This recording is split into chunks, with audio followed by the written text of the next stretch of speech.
భ్యో నమః. Kathopanishad commentary by Swami Krishnananda, రెండవ రోజు, 28 డిసెంబర్ 2020.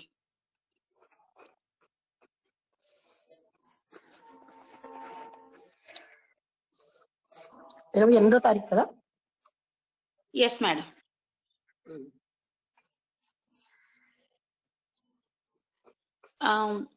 ఐదవ శ్లోకము నుంచి చదవాలి మేడం. 4 వరకు నిన్న అయ్యాయి. వాదిశ్రవణుడు చేసిన యజ్ఞంలో అతను ఇస్తున్న శ్రేష్టమైన దానం చేయాలనే విషయాన్ని మర్చిపోయి దానం చేస్తున్నప్పుడు అతని పుత్రుడైన నచికేతుడు అతన్ని ప్రశ్నిస్తాడు. తండ్రి, మీరు నన్ను ఎవరికి దానం ఇస్తున్నారు అని 3 times ప్రశ్నిస్తాడు. అప్పుడు ఆయన యముడికి ఇస్తున్నానని చెప్తాడు. అప్పుడు నచికేతుడు ఇలా అనుకుంటూ ఉంటాడు. నచికేతుని ఆత్మగౌరవం. బహూనామేమి ప్రథమో బహూనామేమి మధ్యమః కిం స్విద్ యమస్య కర్తవ్యం యన్మయాద్య కరిష్యతి. చెప్పండి. బహూనామేమి ప్రథమో బహూనామేమి మధ్యమః. ఏది ముందు, ఏది మధ్యమ? మధ్యలో ఏది, ప్రథమ ఏది? కిం స్విద్ యమస్య కర్తవ్యం యన్మయాద్య కరిష్యతి. అంటే యముడి యొక్క కర్తవ్యం కించిత్ అనా? కించిత్. కిం స్విద్, కిం స్విద్ అంటే ఏమిటి? యముడి కర్తవ్యం ఏమిటి? ఆ తర్వాత కిం స్విద్ యమస్య కర్తవ్యం యన్మయాద్య కరిష్యతి. అంటే దానికి మీనింగ్ మీకు చూడండి. పదానికి అనేక విషయాలలో, బహూనాం అనేక విషయాలలో, ప్రథమ మొదటి స్థానంలో ఉన్నాను. లాస్ట్ దానికి చూడండి. దేనికి మేడం? లాస్ట్ ని కించిత్ యమస్య కర్తవ్యం కిం స్విద్ ఏమిటి నాచే కరిష్యతి చేయబోతున్నారు, అజ్జ ఇప్పుడు కర్తవ్యం చేయదగింది, యత్ ఏమిటి? అది ఇప్పుడు కర్తవ్యం ఏమిటి చేయదగింది అని ఆలోచిస్తున్నాయి. ఇప్పుడు ఇంగ్లీష్కి వచ్చేనా మేడం? వచ్చింది. ఒకసారి. It is the darkness of not knowing that is spiritual death. తెలియకపోవడమే అజ్ఞానమే spiritual death. Nachiketa's thought, what is the business of Yama that is being achieved through me? అదే నేను నన్ను కానీ యముడికి ఇస్తే యముడు ఏం చేస్తాడు నన్ను పొంది?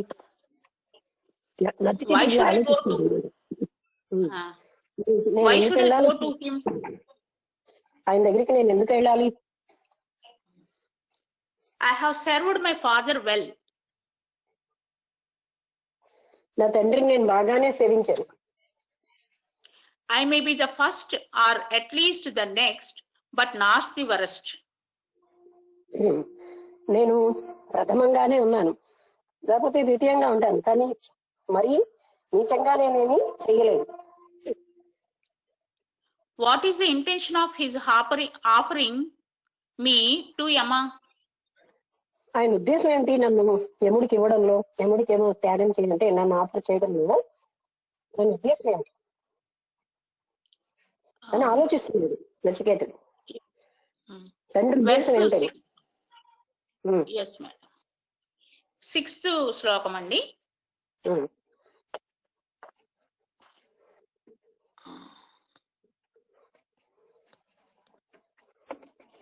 అనుపస్య యథా పూర్వే ప్రతిపస్య తథా.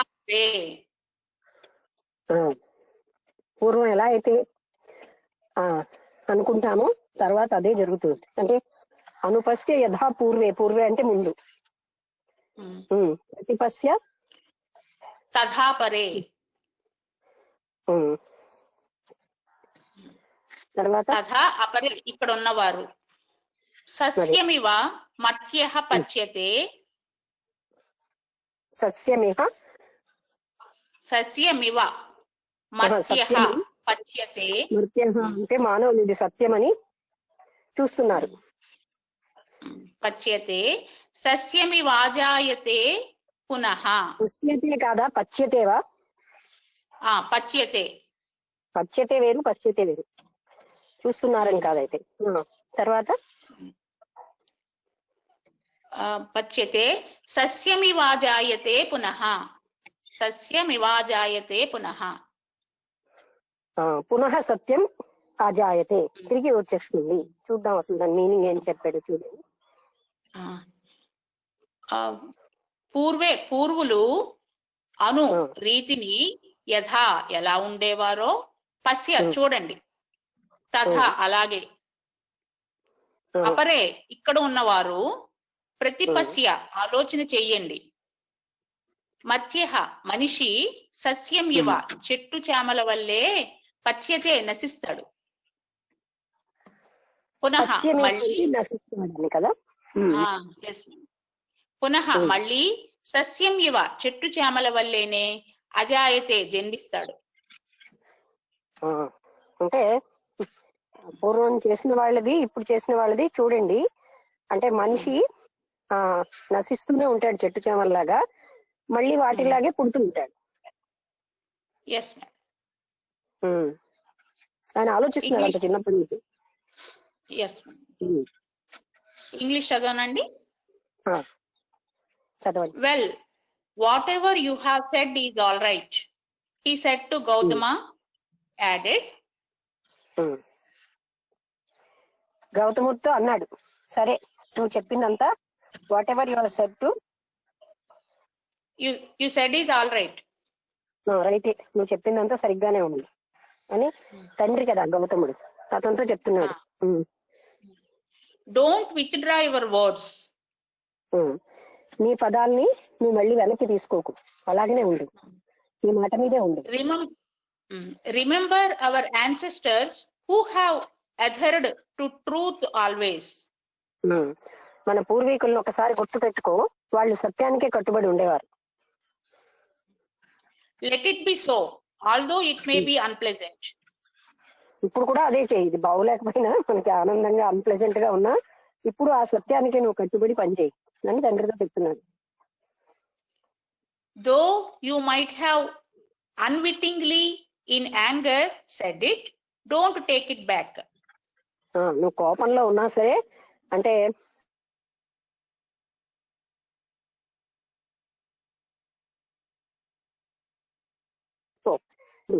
పూర్వీకులు ఎలా సత్యాన్ని పాటించే, like a corn in the field does a human begging grow and being grow and fall. అంటే ఎలా అయితే మొక్కలు, like A corn in the field, తర్వాత చదవండి. In the field does a human being grow and fall. అక్కడ చెప్పారు కదా, చెట్లు అవి ఎలా అయితే పెరిగి పడిపోతూ ఉంటే చనిపోతూ ఉంటాయో మళ్ళీ పుడుతూ ఉంటాయో, అలాగే మానవుడు కూడా పుట్టి మళ్ళీ చనిపోతూ ఉంటాడు. అలాగే మళ్ళీ మళ్ళీ కొన్నాళ్ళు జీవించి మళ్ళీ జన్మనెత్తుతూ ఉంటాడు. The seed grows only to fall and falls only to grow. The seed grows. విత్తనం పెరిగి, the seed grows only to fall and falls only to grow. అది విత్తనం పెరిగి పెద్దదవడం అనేది మళ్ళీ పడిపోవడం, ఆ పడిపోవడం మళ్ళీ జన్మించడానికే, అంటే చనిపోవడం మళ్ళీ జన్మించడానికే, జన్మించడం మళ్ళీ చనిపోవడానికి. ఇవన్నీ చనిపోవడం జన్మించడానికే, జన్మించడం చనిపోవడానికి. ఇక్కడ ఫాల్ అంటే అది. So is human life, and if I pass away, చదవండి. And if I pass away, let there be no grief, because birth and death are only correlations. అది నేను నేను అలాగే హ్యూమన్ లైఫ్ కూడా ఆ చెట్లలాగే ఉంది. ఒకవేళ నేను చనిపోతే నువ్వేమీ దానికి దుఃఖించకు. పుట్టుక చావు సామాన్యంగా ఉండేవి, అంటే ఒకదానితో ఒక సంబంధం ఉన్నది. మళ్ళీ చనిపోయాక పుడతాను, మళ్ళీ పుట్టాక చనిపోతుంటాను. అందుకని నేను చనిపోయాక నువ్వేమీ దుఃఖించకు. The Upanishad does not mention what happened to Nachiketas or Gautama after this conversation. ఈ ఉపనిషత్తులు నచికేతుడికి గౌతముడికి ఏం జరిగింది అన్నది ఇక్కడ ఏమీ చెప్పబడలేదు. అంటే తర్వాత ఏం చేశారు వాళ్ళిద్దరు అని. The Taittiriya Brahmana says that the boy went to the hall of Yama. Hell Yama madam అది అలావచ్చు, అదే రైట్. అంటే ఏదో వెళ్ళవచ్చు, అంటే ఆయన ఉన్నటువంటి ప్లేస్ వెళ్ళాడు. ఆ పిల్లల తైత్తిరీయ ఉపనిషత్తు ప్రకారం ఆయన యముడి యొక్క ఎక్కడైతే యముడు సభ తీర్చుంటాడో అక్కడికి వెళ్ళాడు. Either due to the words of Gautama or by the power of his own tapas. అది తన తపశక్తి వల్ల గాని, గౌతముడి యొక్క పదాల వల్ల గాని ఇవన్నీ విన్నాడు కదా, నిన్ను నేను దత్తకిస్తున్నానని. అందుకని యముడి దగ్గరికి వెళ్ళగలిగాడు. Next, Nachiketas in the house of death, madam. Verse 7. Death గృహంలో నచికేతుడు. Verse 7. వైశ్వానరః ప్రవిశతి అతిథి బ్రాహ్మణో గృహాన్. బ్రాహ్మణ గృహంలో వైశ్వానరుడు అతిథిలాగా ప్రవేశిస్తాడు. తస్యైతాం శాంతిం కుర్వంతి హర వైవస్వతోదకం. అది అతన్ని శాంతింప చేయడానికి ఆయనకి వైవస్వత ఉదకాలన్నీ ఇస్తారు. అంటే ఆ వైశ్వానరుడిని శాంతింప చేయడానికి బ్రాహ్మణుడు ఇంటికి ఆయన అతిథిగా వస్తాడు.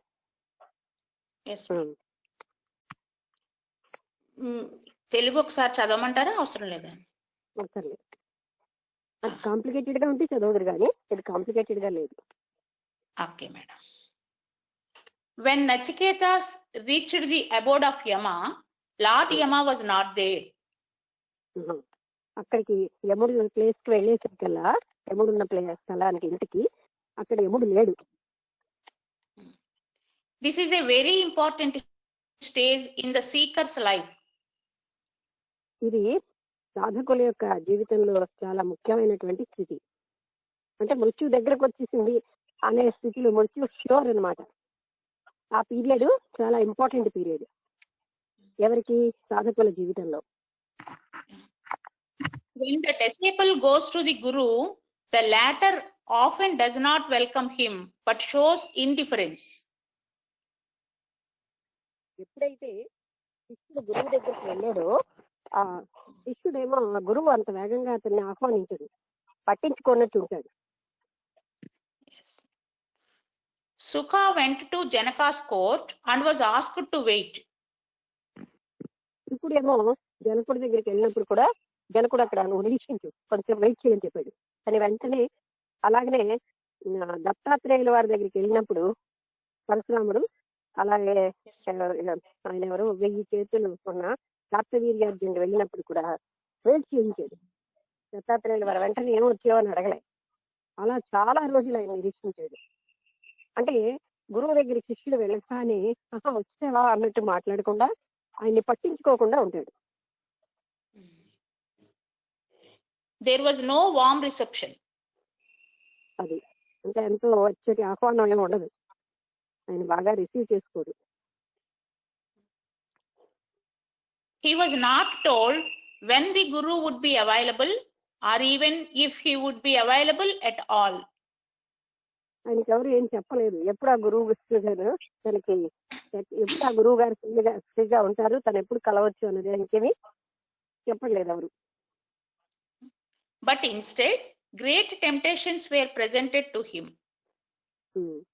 కానీ ఆయనకి చాలా ఎన్నో టెంప్టేషన్స్ వచ్చాయి. Yama came after 3 days and during that time Nachiketas waited patiently. యమ 3 రోజుల తర్వాత వచ్చాడు అన్నమాట యముడు. ఆ 3 రోజులు కూడా ఇతను చాలా సహనంగా అతని కోసం నిరీక్షించాడు. In contrast to Sukha, we do not know what he was thinking or doing. శుకుడు కూడా అలాగే నిరీక్షించాడు, కానీ శుకుడు ఏంటి ఆలోచించాడు అనేది మనకు తెలియదు. Another important truth is taught here, మరొక సత్యం ఇక్కడ చెప్పబడింది, that a guest should be honored. ఒక అతిథి ఎప్పుడు కూడా గౌరవించబడాలి. A guest who comes of his own accord, an atithi, one who comes without a particular tithi or day, is regarded as God. చెప్పకుండా చేయకుండా అతిథి వార వర్గాలతో సంబంధం లేకుండా వస్తాడు గనక అతని అతిథి లేదా మనం గస్ట్ అంటున్నాం. ఆయన ఎప్పుడు వచ్చినా ఆయన్ని భగవంతుడిగానే మనం చూడాలి. అంటే ఇప్పటి వాళ్ళకి ఫ్యాషన్ వచ్చేసింది, అమెరికన్ కల్చర్ తో చెప్పిరండి, ఆ తర్వాత ఇన్ఫార్మ్ చేయకుండా రాకండి ఇవన్నీ. కానీ చెప్పకుండా తిథివార వర్గాలతో సంబంధం లేకుండా వచ్చే వ్యక్తే పరమాత్ముడుగా చూస్తారు. అందరూ చూడాలి, మన వాళ్ళే సంప్రదాయం అది. It is a universal soul that presents itself as the guest. అది ఏమని భావించాలంటే ఆ పరమాత్ముడి ఆ అనంతమైన ఆత్మతత్వం ఈ రూపంలో వచ్చిందని మనం అతన్ని తెలుసుకోవాలి. One who comes to you expecting help is to be regarded as God himself. Expecting తర్వాత ఏం చదివారు? Expecting help. హెల్ప్. మీ దగ్గరికి ఎవరైనా సహాయం కోసం వచ్చినప్పుడు అతన్ని మీరు భగవంతుడిగానే భావించాలి. Such a one is to be propitiated. అటువంటి వ్యక్తిని మనం చాలా ఆదరాసమానాలతో చూడాలి. Such a guest, if turned out, takes away all the merits of that person who is inhospitable. ఏంటండి సచ్ ఏ గెస్ట్ తర్వాత? Such a guest, if turned out, takes away. Found అవుతా? If turned, TURNED, turned out. Okay okay. అటువంటి వ్యక్తి మన దగ్గరికి వచ్చినప్పుడు చదవండి. Takes away all the merits of that person who is inhospitable. Hospitable అంటే అలాంటి వ్యక్తి మన దగ్గరికి వచ్చినప్పుడు మాత్రం మనం అతన్ని అంటే చాలా జాగ్రత్తగానే చూడాలి. ఇన్హాస్పిటబుల్ గా మాత్రం అంటే చూడకూడదు. అంటే టర్న్స్ అవే అంటే వెళ్ళిపోతూ ఉంటే ఎవరైనా అలా వచ్చినప్పుడు వ్యక్తి అది ఆదరించాలనుకోండి, అప్పుడు ఆదరించకపోతే అది వెళ్ళిపోతుంది. Then takes away all the merits of the host, madam. అంతేనా? అంటే అసలు దీని అర్థం ఏంటంటే హోస్ట్ గా మనం అతన్ని బాగా ఆదరించాలి. ఒకవేళ మనం హాస్పిటాలిటీ అంటే ఆదరణ అవి చూపెట్టకపోతే ఆయన అది హోస్ట్ కే ఎఫెక్ట్ వస్తుంది అనమాట. నేను హాస్పిటాలిటీలో చూపిస్తే శ్లోకం 8 మేడం. పవన్ గారు ఏం చదవాలా? చదివిదా నేను? చదవండి మేడం. శ్లోకమేమో మీరు చదువుతారా? తెలుగులో చూసుకుంటారు కదా పవన్ కుమార్ గారు. పవన్ గారు శ్లోకం చదవండి మీరు. ఓకే. ఎక్కడైనా అర్థం కాకపోతే మిమ్మల్ని అడుగుతాను. ఓపెన్ చేసుకుని ఆశా ప్రతీక్షే సంగతం సూనృతాం చ ఇష్టాపూర్తే పుత్రపశూంశ్చ సర్వాన్. ఇష్టాపూర్తే పుత్రపశూంశ్చ సర్వాన్. పుత్రం పశువు సర్వం. ఇష్టాపూర్తి అంటే వాళ్ళకి అన్ని కూడా మన గస్ట్కి. మళ్ళీ ఆశ ఫస్ట్ లైన్ చదవండి. ఆశా ప్రతీక్షే సంగతం. ప్రతీక్ష అంటే ఆశని వెయిట్ చేసి. ఇష్టాపూర్తే పుత్ర పశూంశ్చ సర్వాన్ ఏతద్ వృంక్తే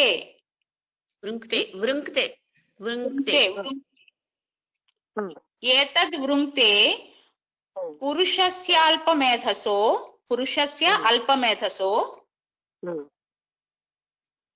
యస్యా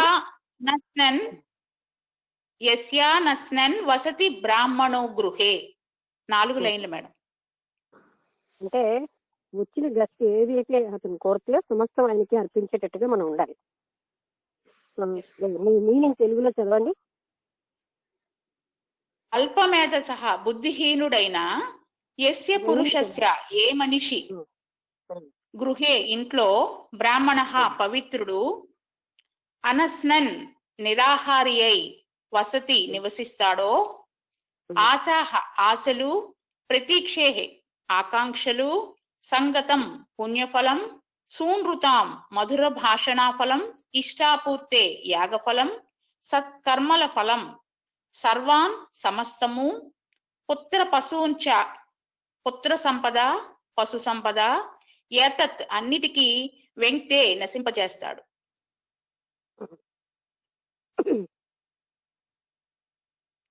తాత్పర్యం చదివారా? ఎవరి ఇంట్లో ఒక పవిత్రుడు నిరాహారిగా ఉండటం తటస్థిస్తుందో అల్పబుద్ధి గల అతడి ఆశలు ఆకాంక్షలు నశిస్తాయి. తాను చేసిన పుణ్యఫలము ఎస్ మేడం ఇందాక వచ్చిన సెంటెన్స్ కి అనుకుంటాను. తాను చేసిన పుణ్యఫలము మధుర భాషణ వలన కలిగిన ఫలము యాగాలు ఆరాధన వంటి వాటి ఫలము సత్కర్మల ఫలము అన్నింటినీ అతడు కోల్పోతాడు. అతడి పుత్రులు పశు సంపద అంతా కూడా నశించిపోతుంది.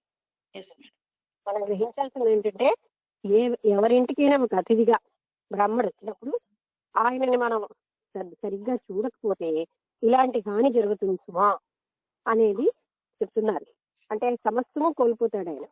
అంటే ఎవరింట్లో బ్రాహ్మడు తినకుండా ఖాళీ కడుపుతూ ఉంటాడో అలాంటి ఇంట్లో ఇలాంటి నష్టాలు జరుగుతాయి. అంటే ఇక్కడ ఏంటంటే ఏ బ్రాహ్మడైనా ఎవరైనా అతిథిగా వస్తే అతన్ని పరమాత్మ స్వరూపంగా తీసుకుని అతనికి మంచి సంభాషణతో ఆదరించి భోజనం పెట్టి ఆయన్ని వసతి కల్పించాలి. అలా చెయ్యకపోతే అల్ప మనస్సుతో ఇతనవడు నాకెందుకు ఇవ్వాలి, నా డబ్బులు పోతాయి కదా అని ఆలోచిస్తే వాళ్ళకి నష్టమే జరుగుతుంది అన్నది మనకి ఇక్కడ చెప్పారు. ఓకే, అంటే ముఖ్యంగా ఈ అతిథి సాంప్రదాయం ఇప్పట్లో చాలా చోట్ల నశించిపోతుంది. ఎందుకంటే ఇంకా హిందువుల్లో కొంత ఉంది కానీ అంటే హిందువులు అసలు చాలా దైవ పరంగా తీసుకుంటారు, దైవమే అన్నట్టుగా. అది మన సంప్రదాయం. అలా వచ్చిన వ్యక్తిని పో అన్నారు. When God is turned out of a house, anything can happen is what is suggested by this. అంటే ఆయన భగవంతుడి స్వరూపమే కదా, అందుకని భగవంతుడిని మనం పంపించేస్తే ఏమైనా జరగచ్చు. There is a beautiful story in the Chandogya Upanishad of a poor man who went for alms. Chandogya ఉపనిషత్తులో ఒక మంచి కథ ఉంది. ఆయన ఒక బీద వ్యక్తి భిక్షాటనకి వెళ్ళేది. When people refused him, he asked, "Do you know to whom you are refusing to give? To the universal prana." ఆయనకి అందరూ కూడా భిక్షం వేయకపోతే ఆయన ఏమడిగాడంటే, మీరు ఎవరిని తిరస్కరిస్తున్నారో మీకు తెలుసా? ఆ అనంత విశ్వ ప్రాణాన్నే మీరు తిరస్కరిస్తున్నారు, ప్రాణశక్తిని. They were frightened to hear this and called him back and offered alms. వాళ్ళందరూ ఈ విషయం విని భయపడి అతన్ని పిలిచి మళ్ళీ ఆయనకి భిక్ష ఇచ్చారు. The spiritual man is a godly man. A saint is a divine person. ఆధ్యాత్మికమైన వ్యక్తి భగవంతుడే, అలాగే ఒక సత్పురుషుడు దైవ చైతన్యం ఉన్నవాడు. And hence the Atithi who is coming either to bless you or to test you may go away taking everything of yours if you turn a deaf ear to him. ఆ విధంగానే ఒక అతిథి మీ దగ్గరికి వచ్చినప్పుడు ఆయన్ని పట్టించుకోకుండా వెళ్ళిపోతే ఆయన సమస్తము మీ దగ్గర నుంచి పోగొట్టుకుంటాడు, అంటే మీరు పోగొట్టుకుంటారు. ఎందుకంటే పరమాత్మనే వెళ్ళిపోమని చెప్తున్నారు అనమాట. అందువల్ల మీరు సమస్తము కోల్పోతారు. When next paragraph, kada అయిపోయిన తర్వాత, when Yama returned to his abode, his courtiers told him, Lord, a guest has come, an uninvited guest. యముడు తన సభలోకి వచ్చేసరికల్లా అక్కడ ఉన్నటువంటి సభాసదులందరూ చెప్పారు, ఒక అతిథి వచ్చాడు, ఆహ్వానింపకుండా వచ్చేవాడిని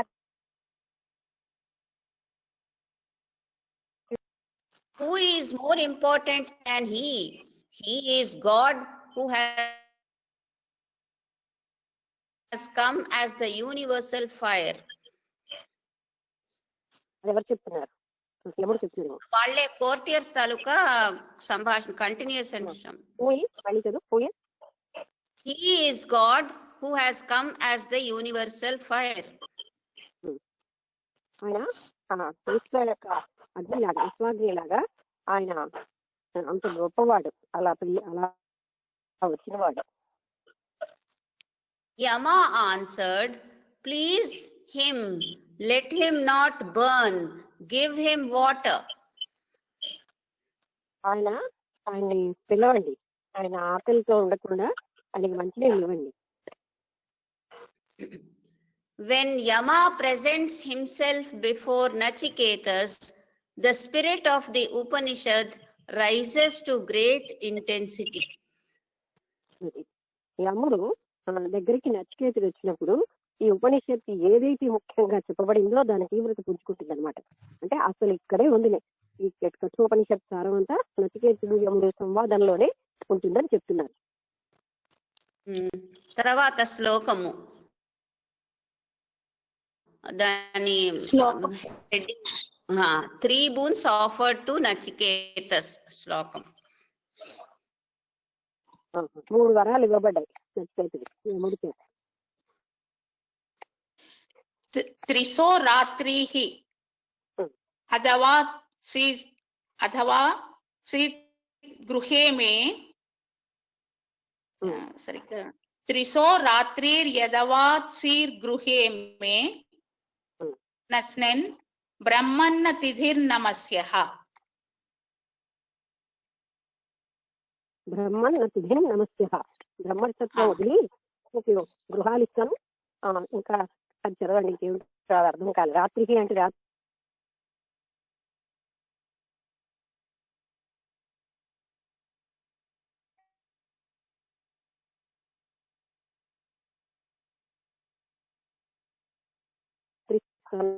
కదా. త్రిస్రః రాత్రి 3 రాత్రులు.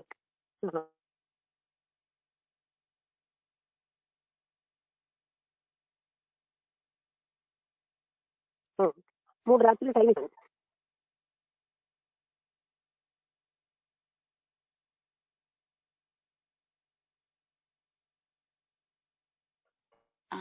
త్రిసో రాత్రిః అథవా లేదు అంటే గృహాలు ఇస్తాను. తస్మాత్ ప్రతిత్రీన్ వరాన్ వృణీష్వ. ఈ 3 వరాలు నమస్తే బ్రహ్మకి నమస్కారం పెట్టు. తాత్పర్యం చదవండి.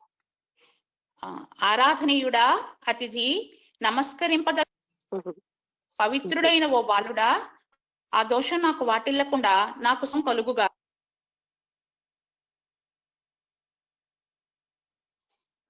నీకు నమస్కారం. నువ్వు 3 రాత్రులు గడిపినందున నా నుంచి 3 వరాలు స్వీకరించు. ఆయన ఏమంటున్నాడు చూసారా, ఎంత అద్భుతంగా ఉందో. చిన్న బడి వచ్చినా ఏమో నిరాహారిగా 3 రాత్రులు మా ఇంట్లో గడిపాము, అందుకని నీకు 3 వరాలు ఇస్తాను. అంటే నువ్వు పరబ్రహ్మస్వరూపంలో ఉన్నావు, అందువల్ల నువ్వు ఆ 3 You have rations to you for the 3 nights you starved here, so that I may be blessed and do not incur the sin of not giving to my guest. May auspiciousness be mine. మళ్ళీ 3 రాత్రులు ఏమి తినకుండా ఇక్కడ వస్తున్నాం, ఆ దోషం నాకు వస్తుంది, అందుకని నీకు 3 వరాలు ఇస్తున్నాను.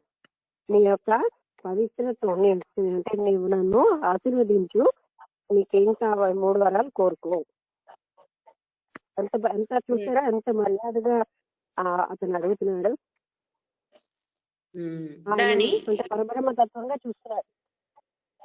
అందుకని నాకు ఏమేమో అశుభాలు జరగకుండా శుభం జరిగేటట్టు చెయ్యి. తర్వాత ద పారాగ్రాఫ్ లో ఎక్స్ప్లెనేషన్ ఉంది. The soul that ascends to God has to break 3 knots. The knots of avidya, kama and కర్మ.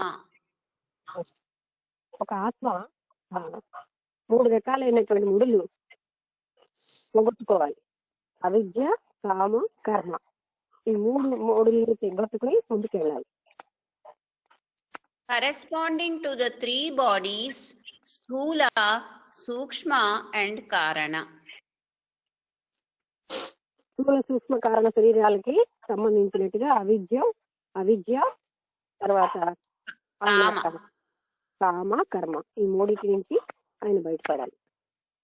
Madam in respect to order అండి, స్థూలకి అవిద్య, సూక్ష్మకి కామ, కారణాకి కర్మనా? కర్మ ఎసెన్స్ అంతా ఉంటుంది. కారణ శరీరానికి కర్మ ఉండదేమో మరి. ఎసెన్స్, అందుకే మనం చేసిన కర్మల ఎసెన్స్ అంటే కారణ శరీరంలో ఉంటుంది, అణు రూపంలో. Karma is the character of the physical body, Kama of the subtle body, and Avidya of the causal. అది అంటే అలాగే చెప్పారు పాడలు. అవిద్య కాజల్ది, కర్మ ఫిజికల్ది, అంటే ఇవి 3 ఫిటింగ్ చెప్పారు. కామేమో యాస్ట్రల్ బాడీ ఆర్ ద సూక్ష్మ శరీరం. These 3 are like impregnable fortresses. Hard is to penetrate them. ఇవేమో చాలా గట్టి కోట గోడలు లాంటివి, వీటిలోంచి దూసుకెళ్ళడం చాలా కష్టం.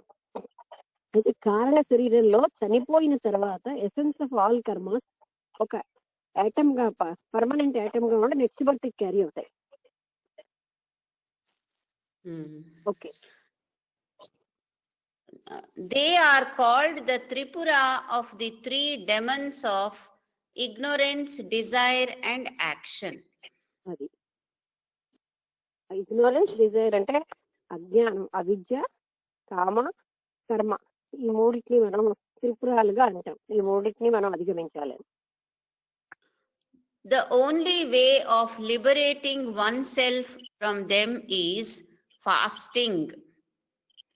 వాటిలోంచి మనం ముక్తిని పొందాలంటే కేవలంగా ఉపవాసం వల్ల అంటున్నారు. They are veritable nights. They are darkness.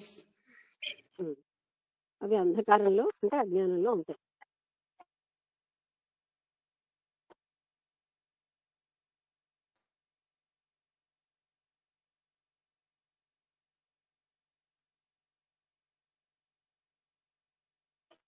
చూడు ఏమిటి వెరిటబుల్, ఏమిటి నైట్స్ చెప్పారు ఇక్కడ? అంటే 3 రాత్రులు ఉంచాడు ఆయన ఫస్ట్.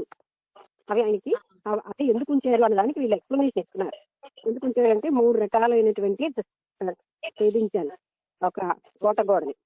అదే కర్మ, కామం, తర్వాత అజ్ఞానం. ఇవి ఛేదించుకోవడానికి అక్కడ ఆయన ఎక్స్ప్లెనేషన్ ఇస్తున్నారు అన్నాడు. ఆయన్ని వస్తు పెట్టడం వల్ల ఆయన ఛేదించుకోగలదు. అవి చాలా ఇంపార్టెంట్ నైట్స్ అన్నమాట. 3 boons, next paragraph. 3 boons will be bestowed in accordance with these 3 fasts of the physical, subtle and causal realms. ఈ 3 కోసం 3 రకాల వరాలు ఇవ్వాలి అని. Eating is a great bondage which can do and undo things. తినడం వల్ల మనం ఎన్నో పనులు చేయగలం, చేయలేకపోవడం జరుగుతుందంటే సంభవిస్తాయి. ఈటింగ్ అది మనకి పెద్ద బంధం. When you take food of any particular realm or any person, you are bound and obliged to them. అదే ఇక్కడ ఎక్కడైనా ఎవరింట్లో అయినా మనం తిన్నాం అంటే అర్థం ఏంటి, అక్కడ మనం బంధితులు అయిపోతాం. ఇప్పుడు భీష్ముడు అంత అన్యాయంగా ఊరుకున్నాడు ద్రౌపది వస్త్రాపహరణం జరిగినప్పుడు. అంటే ఆయన అధర్మపు తిండి తినడం వల్ల ఆయన ధర్మంగా ఉండలేకపోయాడు. అంటే ఎటువంటి తిండి తింటే అటువంటి స్థితిలో వస్తాయి కనుక ఆ తిండి విషయం అనేది ప్రాముఖ్యత కలిగి ఉంది.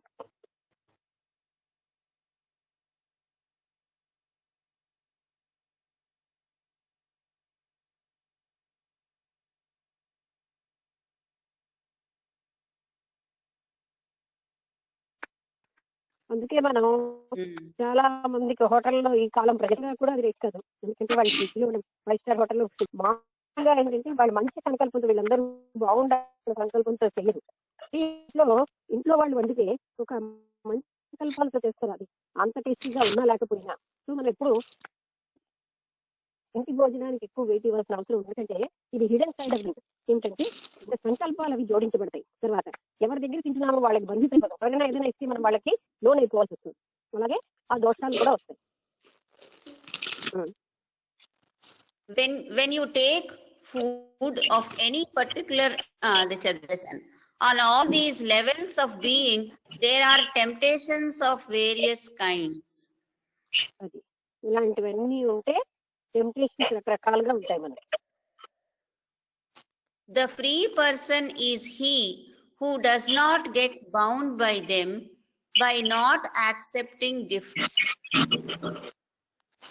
ఎవరైతే ముక్తుడు ఏ రకమైన గిఫ్ట్ కూడా ఆయన తీసుకోకుండా ఉన్నవాడే నిజమైనటువంటి ముక్తుడు.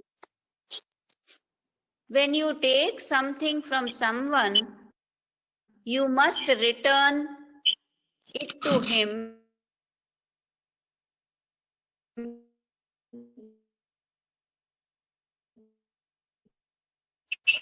which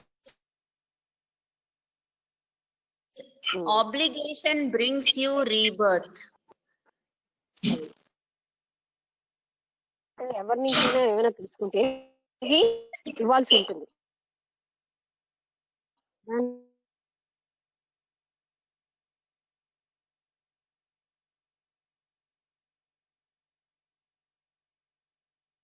వల్ల మనకి మరో జన్మ కూడా రావచ్చు, జన్మలో ఇవ్వలేకపోవచ్చు. ఏంటి ఎక్కడి నుంచి సౌండ్ వస్తున్నాయి? నీకు వస్తున్నాయి లక్ష్మి?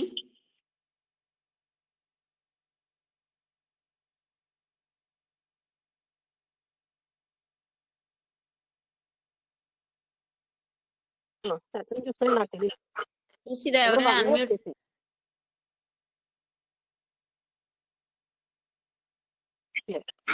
లేదు. Anything, you did not come back.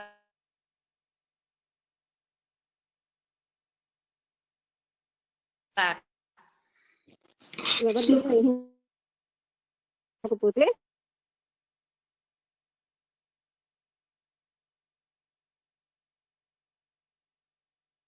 మళ్ళీ తిరిగి జన్మించాల్సిన The 3 nights represent the breaking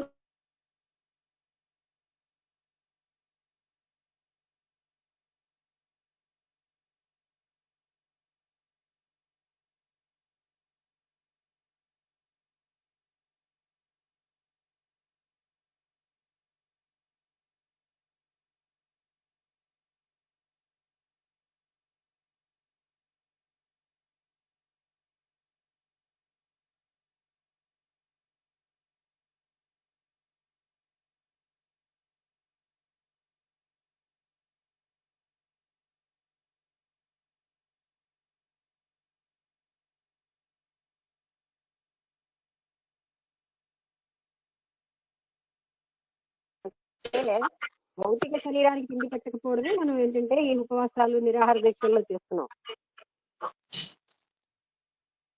but accepting nothing which does not really belong to or is not really needed by you is a great tapas. అది అంటే నిజంగా మీకేం అక్కర్లేదు కానీ మీరు ఏది తీసుకోకుండా ఉండడం అనేది చాలా గొప్ప తపస్సు. The spiritual seeker often gets more than even householders. ఆధ్యాత్మికమైనటువంటి అన్వేషకుడు మామూలు గృహస్థు కంటే కూడా ఎక్కువగా పొందుతూ ఉంటాడు. This is a temptation which prevents a soul from progressing. ఆత్మ పరిపక్వం చెందకుండా ఇవన్నీ తీసుకోవడం అనేది అంటే టెంప్టేషన్ వస్తుంది కదా, ముందుకు వెళ్లకుండా వాళ్ళు ఇచ్చినన్ని ఆఫర్ చేయడంతో ప్రయాణం ఆగుతుంటుంది. So accept not anything in the physical and causal realms. భౌతికంగా శరీరంతో కానీ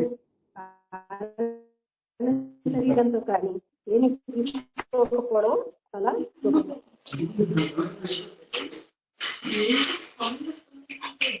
బాగా సౌండ్ ఎక్కడో అన్మ్యూట్ అయ్యింది.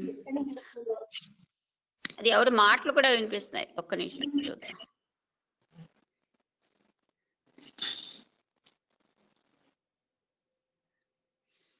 లేదండి. Okay. But the higher you go, the deeper are the temptations. మనం ఎంత ఉన్నతంగా వెళ్తే అంత లోతుగా ఉంటాయి temptation. The physical ones are weaker than the higher ones, which are more powerful and more difficult to overcome. అంటే భౌతికమైనటువంటి కోరికలు కొంచెం తక్కువ పవర్ తో ఉంటే ఇంకా ఉన్నత స్థాయికి వెళ్తున్న కొద్ది ఆ ఉన్నత స్థాయి శరీరాల కోరికలు ఇంకా పవర్ఫుల్ గా ఉంటాయి. Yama, as the universal night, offers 3 boons for the 3 nights of fasting observed by Nachiketas. యముడు అంటే ఆయన అంటే మొత్తం విశ్వానికి రాత్రి లాంటి వాడు. ఆయన 3 రాత్రులు నచికేతుడు యముడి దగ్గర ఉన్నాడు కనుక 3 వరాలు ఆయనకి ఇచ్చారు. నెక్స్ట్ శ్లోక దాని హెడ్డింగ్ ఇంగ్లీష్ లో ఇలా ఇచ్చారు. Nachiketas first wish, return to an appeased father on earth. Father అన్నట్ట. నచికేతుడు ఏమిటి అడిగాడంటే return to an appeased father on earth. Appease అంటే బాధగా ఉన్నటువంటి తండ్రి దగ్గరికి వెళ్ళడం. శ్లోకము చదువుతారండి. నేను మనం కొంచెం ముందుకు వెళ్ళాలి. చదవండి. నచికేతుడు కోరిన మొదటి వరం తండ్రి క్షేమం. శాంత సంకల్ప సుమన యథా స్యాద్. శాంత సంకల్ప సుమన. Yes madam. అది తండ్రి ఏమో శాంతిగా ఉండాలి. వీతమన్యుర్ గౌతమో మాభిమృత్యో. చదవండి దాని మీనింగ్. తత్వత్ప్రసృష్టం మాభివదే ప్రతీతః. ఏంటి మళ్ళీ తత్ త్వత్ప్రసృష్టం ప్రసృష్టం మాభివదే ప్రతీతః. ఏతత్ త్రయాణం ప్రథమం వరం వృణే. అది మొట్టమొదటిది ఏంటి అడిగాడంటే తండ్రి తనను చనిపోయినందుకు దుఃఖించకుండా బాగా ఉండాలి. Yes madam. యమధర్మరాజా, నీ వద్ద నుంచి తిరిగి వెళుతున్న నన్ను నా తండ్రి అయిన గౌతముడు అపార్థం చేసుకోకూడదు. నన్ను ఆదరించి మనోవ్యాకులత లేనివాడై సంతోషం నిండిన మనస్కుడై కోపరహితుడై నాతో మాట్లాడాలి. 3 వరాలలో దీనిని మొదటి వరంగా కోరుకుంటున్నాను. అంటే అతను ఆల్రెడీ ముచ్చుముఖం దగ్గరికి వచ్చేసాడు. అలాంటి వెనక్కి వెళ్ళేటప్పుడు చనిపోయిన తనని తిరిగి ఆదరించి మంచిగా తీసుకోవాలి. అంటే నేను ఇచ్చేసాను కదా నువ్వు ఎందుకు వచ్చావని కోపంగా తీసుకోకుండా మంచిగా చూడాలి నన్ను. Yes. లక్ష్మి నాకు బోధపడలేదు. నచికేతుడు ధర్మరాజు దగ్గరికి వెళ్ళిపోయాడు కదా మృత్యులోకానికి. మళ్ళీ అవును. తిరిగి రావడం అంటే ఏమిటి తండ్రి దగ్గరికి? అంటే ఆయన తనంతటి తానుగా వెళ్ళాడు కదా యమధర్మరాజు దగ్గరికి. ఆ అందుకని నేను తిరిగి వెనక్కి వెళ్ళినప్పుడు నాకేమో నా తండ్రి నన్ను మంచిగా ఆదరించాలి. అంటే మళ్ళీ తిరిగి వెళతాడని ఉందేమిటి? మృత్యు ఒకసారి వెళ్ళిపోయామంటే మళ్ళీ మరి రావడం అనేది ఉండదు కదా. అంటే ఇప్పుడు మృత్యు కబళించడం వల్ల వెళ్ళలేదు ఆయన, తనంతట తానుగా తపశక్తి వల్ల వెళ్ళగలిగేయడం తగ్గించారు కదా మొదట. అవును, తన కరెక్ట్. తండ్రి పంపించిన తండ్రి వల్ల గాని తను ఆఫరింగ్ అయిన కానీ అసలు తెలుసుకుందాం, నేను మృత్యు కోసం అన్ని తెలుసుకుందామని కదా వెళ్ళాడు ఆయన. అందుకోసమని నేను తిరిగి వెళ్ళేటప్పుడు నా తండ్రి నన్ను చక్కగా ఆదరించాలి. అంటే నువ్వు ఇలా వెళ్ళి వచ్చేసేవి ఎందుకు అని అడగకుండా, అంటే మీరు కోపం పడకుండా అని అడుగుతున్నాడు. చిన్నవాడు కూడా కదా. అది ఆ మాట తప్పి అంటే నువ్వు ఎందుకు వచ్చేసావు వెనక్కి అని అడగకుండా. సరే, మరి ఇంగ్లీష్ లో నేను చదవను ఆ మీనింగ్. ఇప్పుడు తెలుగులో సేమ్ అంతే కదా. ఇంగ్లీష్ లో తెలుగులో ఇచ్చినంత క్లారిటీ ఇంగ్లీష్ లో కూడా బాగా ఉంది. ఏంటంటే ఇంగ్లీష్ లో కూడా చాలా క్లియర్ గా సింపుల్ సెంటెన్స్ లో ఇస్తున్నారు. సేమ్ అదే మీనింగ్ అది రాసుంది. అది చదివిదా అక్కర్లేదా? చదువు.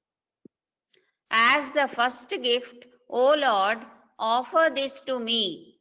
When I return, released by you to the world of my Father, may he receive me with a calm mind, free from anger, recognizing me as I have been before, not thinking that I am dead and returning. ఆయనకి తెలుసు నేను యమలోకానికి వచ్చాడని, అందుకని నేను చనిపోయి తిరిగి వచ్చేసాను అన్నట్టుగా ఆయన తీసుకోకుండా, నేను మొట్టమొదటి ఎలా ఉన్నానో అలాగే నన్ను ఆయన స్వీకరించి శాంత మనస్కుని, అంటే ఏ రకమైన కోపము లేకుండా నన్ను స్వీకరించేది చెయ్యి.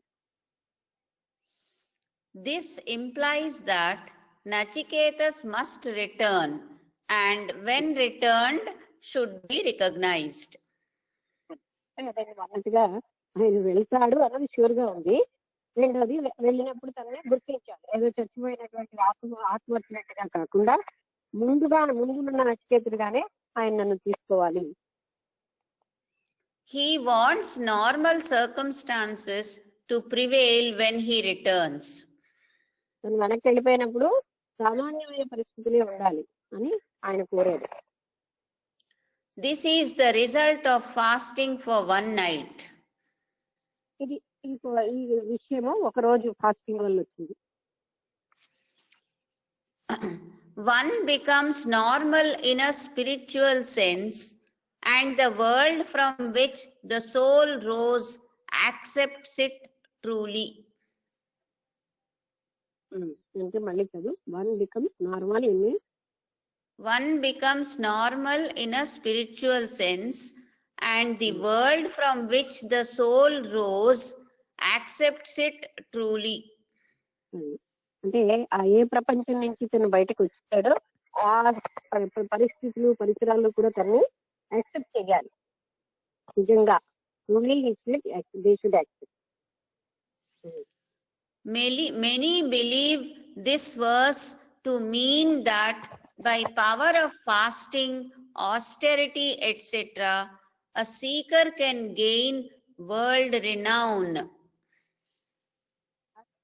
ఎక్కువగా ఫాస్టింగ్ మీద చాలా అంటే ఈ పవర్ ఆఫ్ ఫాస్టింగ్ వల్ల ఆయన అన్ని కూడా త్యాగం చేస్తాడు, అంటే వరల్డ్ ఫేమస్ అయిపోతాడని చాలా మంది అనుకుంటారు. అంటే ఈ కాలంలో నిరాహార దీక్షలు సామాన్యం అయిపోయి, రెగ్యులర్ నిరాహార దీక్షలు. You will wield a power which the world will recognize. అంటే ప్రపంచం ఏదైతే గుర్తిస్తుందో ఆ పవర్ మీరు పొందుతారు. This is a boon, but also a temptation of which one has to be cautious.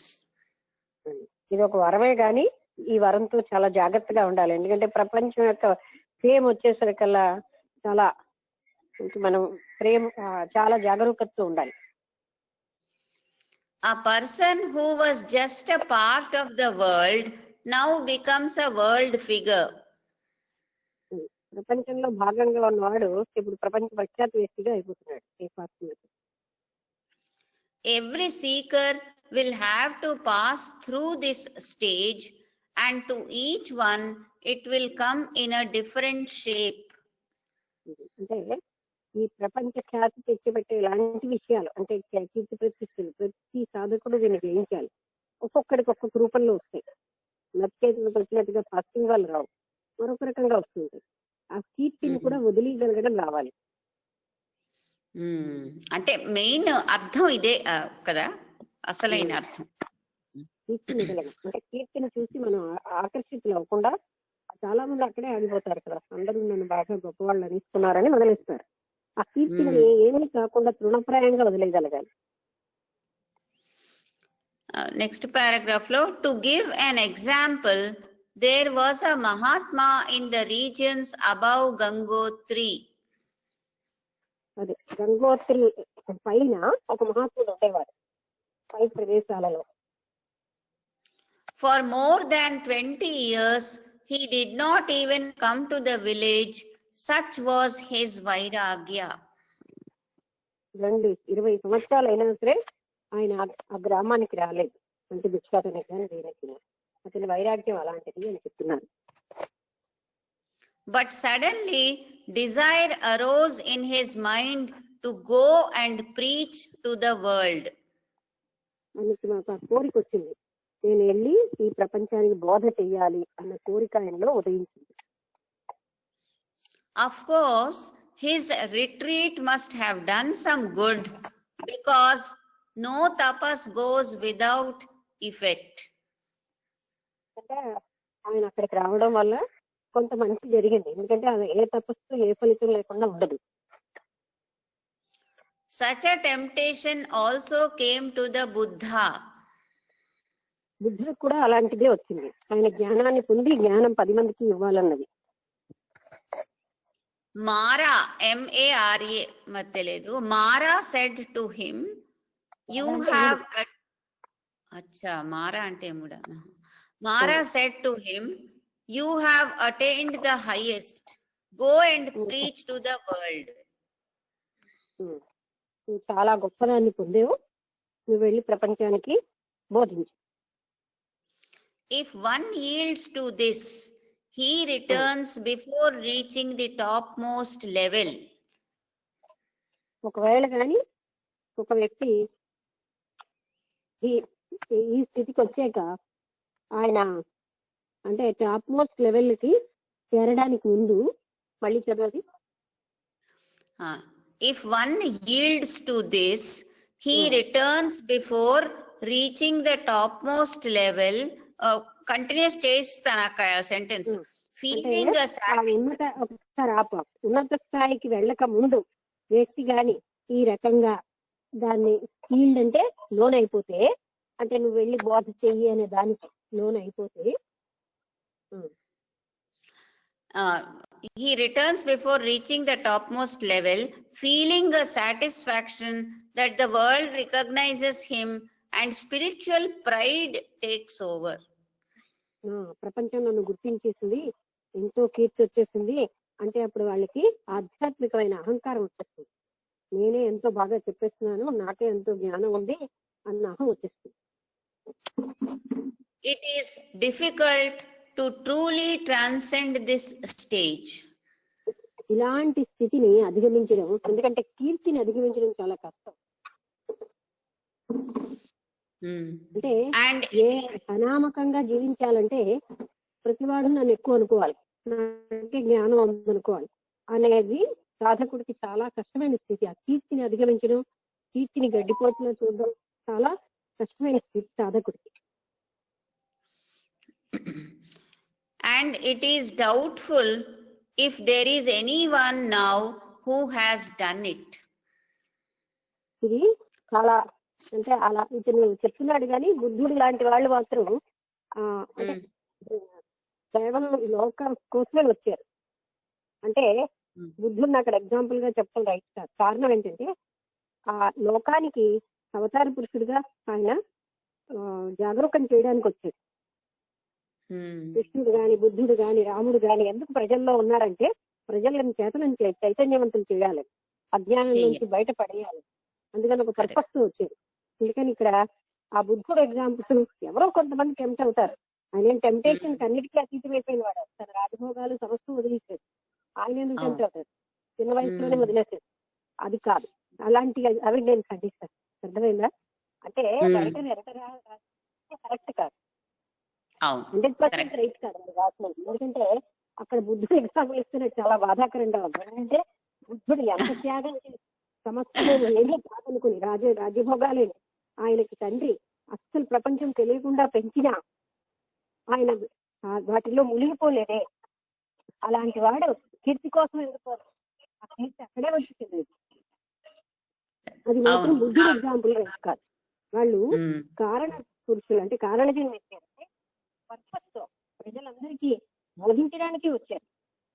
అందుకని అది అతని త్యాగం. ఆయన ఏమంటాడంటే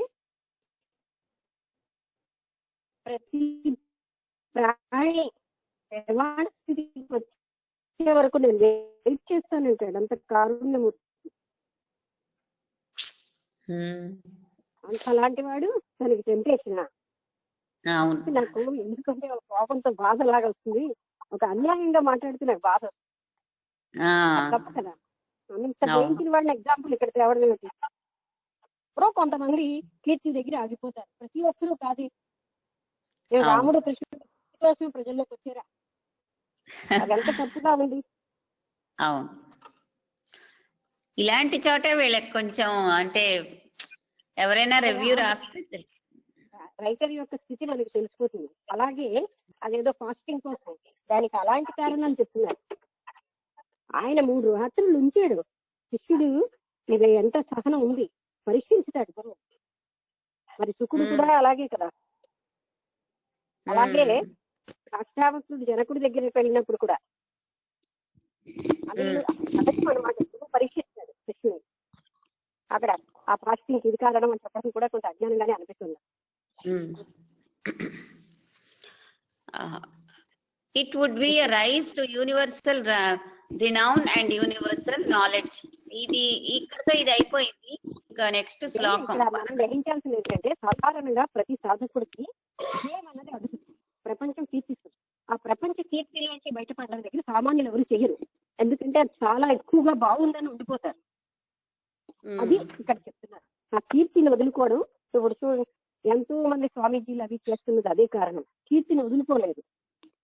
అందుకని వాళ్ళు తమ ఆశ్రమాన్ని పెంచాలి, తన పేరు ఉండాలి. ఆత్మతత్వానికి పేరే ఉండి ప్రతిష్టే ఉంది. పేరు కేవలం శరీరానికి.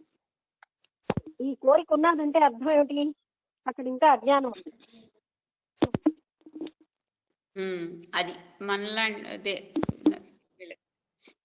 అది కొంతమంది సాధకుల లైఫ్ లో ఆ ప్రతిష్ట కీర్తి అన్న దాన్ని వాళ్ళు చాలా ఎక్కువ కింద తీసుకెళ్ళలేదు.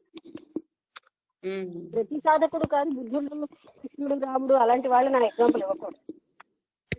వాళ్ళు ఏమో లోక కళ్యాణార్థం వచ్చేది. సమస్తం వదులుకున్న బుద్ధుడు కీర్తి కోసం ఇక్కడ చెబుతాడా? ఒక కారుణ్యంతో వచ్చాడు అందరినీ లిబరేట్ చేయాలని. లక్ష్మి, ఇక్కడ నా దగ్గర ఉన్న పుస్తకంలో ఒక అంటే ఉన్న 2 పారాగ్రాఫ్లు అందులో ఇలాగేమి రాసి లేదు. ఇప్పుడు ఇతను చెప్పినట్టుగా చెప్పాను కదా. అది చూడు ఒకసారి నేను చెప్పిన, ఎవరైతే దాన్ని ఎక్స్ప్లెయిన్ చేస్తున్నారో వాళ్ళకున్న జ్ఞానంతో వాళ్ళు చెప్తారు. అది మనం గ్రహించాలి. రైటర్ జ్ఞానంతోనే ఇదంతా. అదంతా ఒరిజినల్ టెక్స్ట్ లో లేదు. కఠోపనిషత్తులో ఇవన్నీ ఉండవు. రైటర్ ఎక్స్ప్లెయిన్ చేస్తున్నారు. ఎవరు ప్రవచనం చెప్తున్నారో వాళ్ళ భావాలు ఇవన్నీ. అందుకే నేను ప్రవచనం కంటే మూలం ఎక్కువ చదువుతాను అంటాను.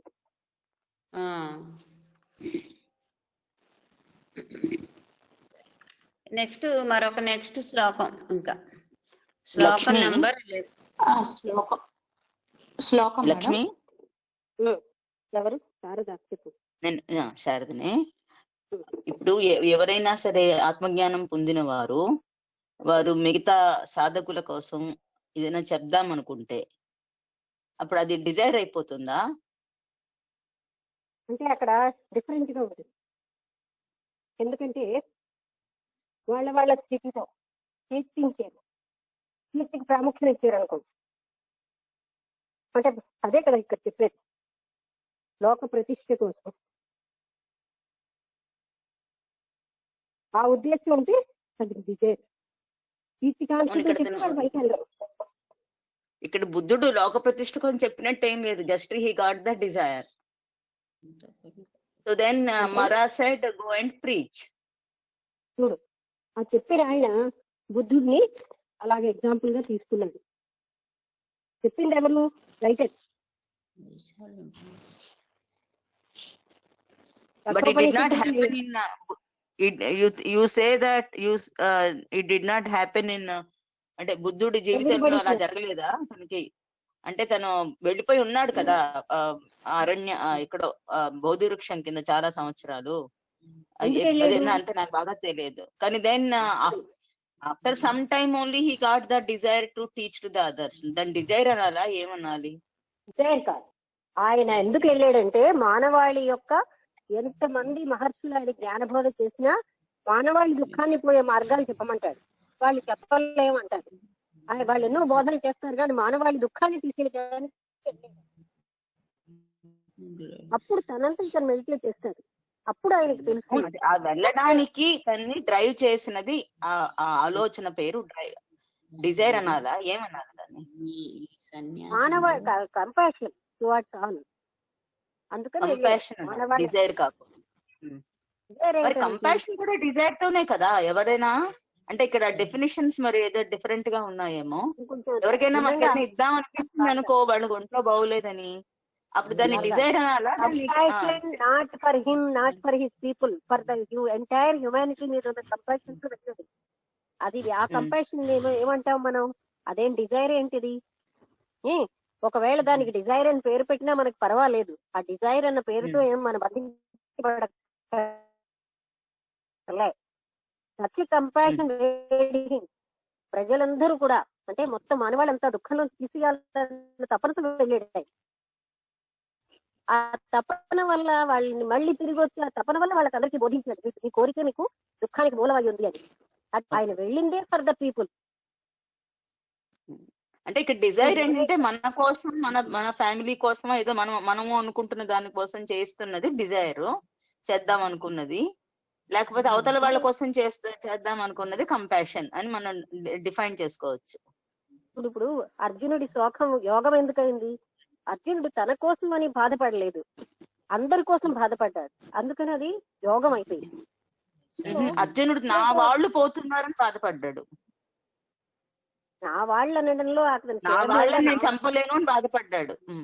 అవును, అది కూడా ఒక రకమైనగా తను చచ్చిపోతాడన్న భయం గాని, తన కీర్తిపోతుందన్న భయం గాని లేదండి. సెల్ఫిష్నెస్ అన్నది అన్నిటికంటే మెయిన్ గా వస్తుంది. కనుక విషాద యోగం అయింది.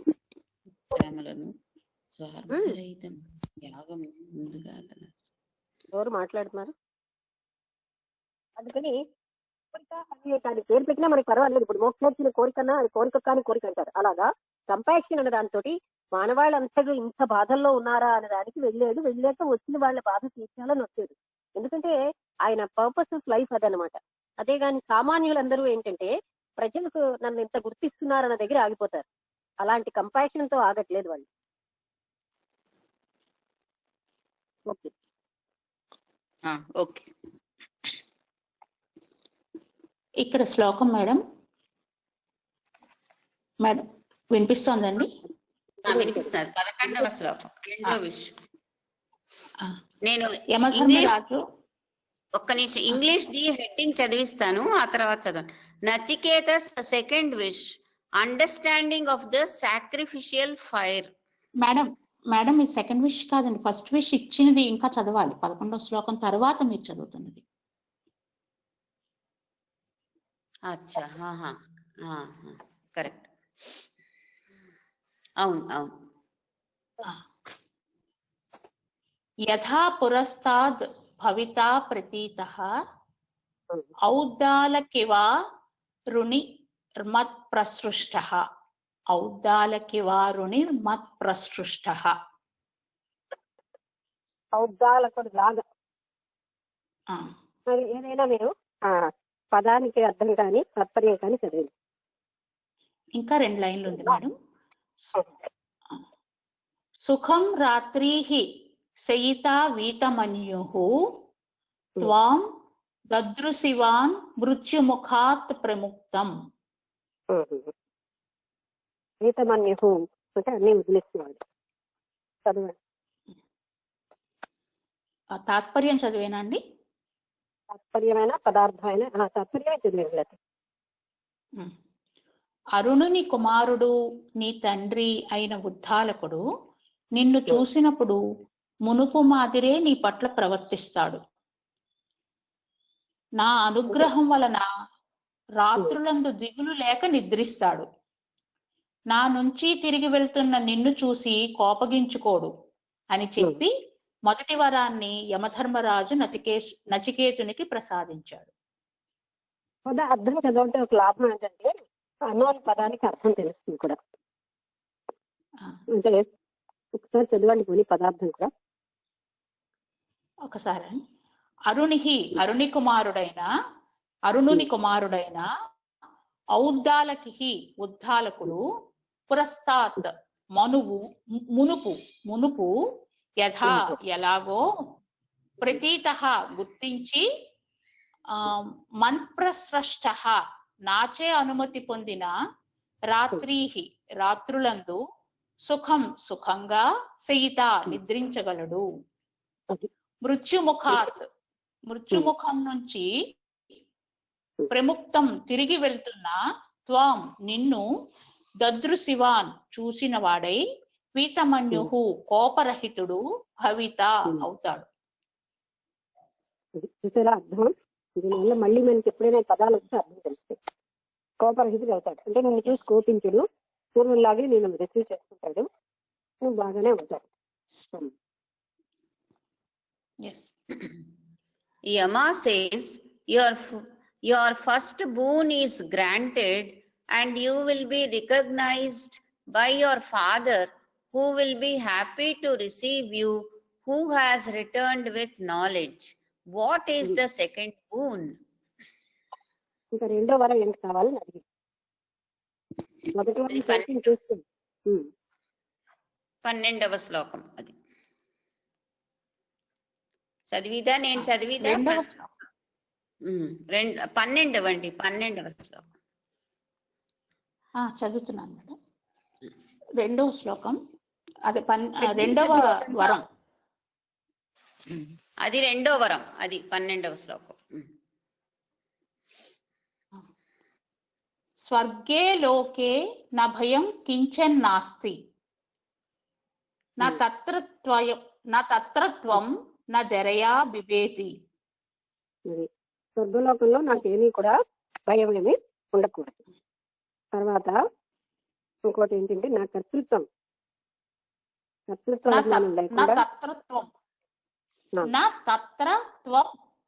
అది వేరు మేడం. నా తత్రత్వం నా జరయా బిభేతి. నా తత్ర అంటే అచ్చట, తత్ర అంటే అచ్చట, నా జరయ అంటే ముసలితనం. ఉభే తీర్త్వా జరయా బిభేతి.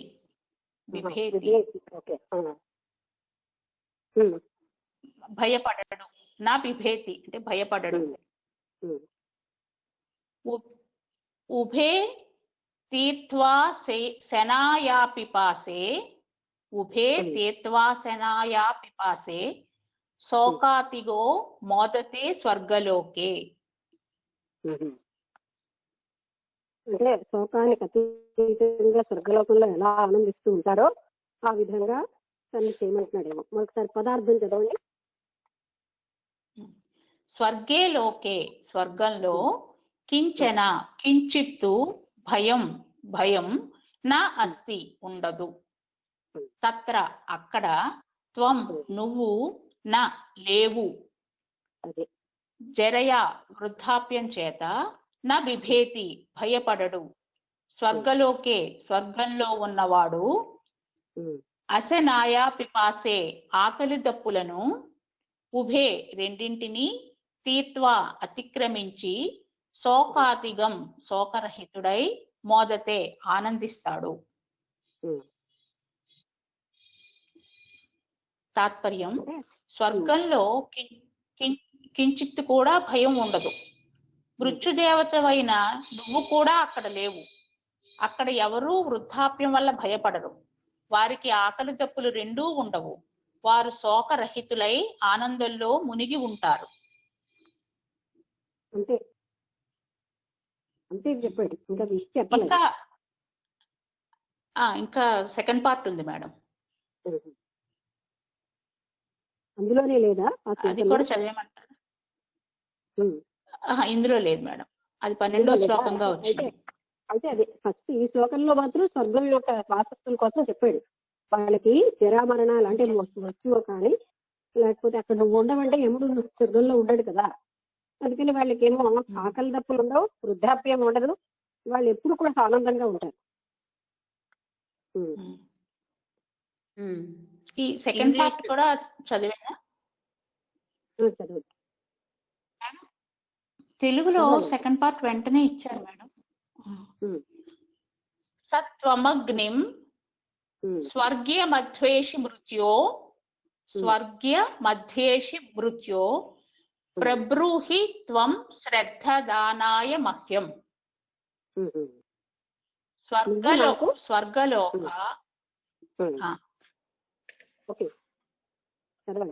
స్వర్గలోక అమృతత్వం భజంత ఏతత్ ద్వితీయేన వృణే వరేణ.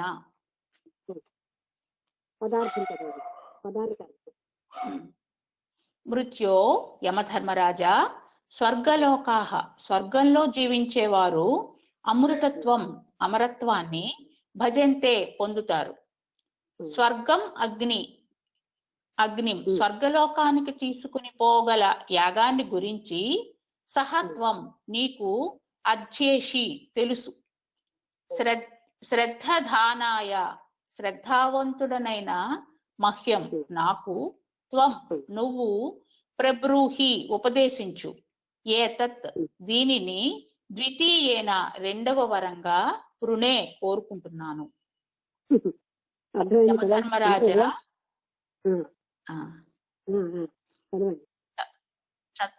యమధర్మరాజా స్వర్గంలో జీవించే వారు అమరత్వాన్ని సంతరించుకుంటారు. అక్కడకు తీసుకుపోగల యాగం గురించి నీకు తెలుసు. శ్రద్ధావంతుడనైన నాకు ఆ యాగం గురించి తెలియజేయి. దీనిని నేను రెండవ వరంగా కోరుకుంటున్నాను. రెండవ వరం ఏంటంటాడంటే స్వర్గంలోకి వెళ్లాల్సినటువంటి ఏం చేయాలో ఆ కార్యక్రమం నీకు తెలుసు. అగ్ని అన్నారు దాన్ని. అది దానికోసం నాకు చెప్పు.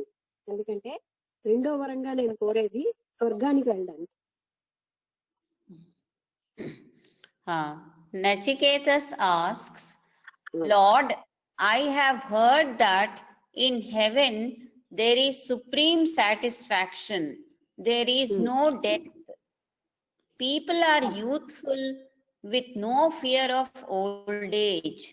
Full stop. How do they gain immortality? Teach me that secret.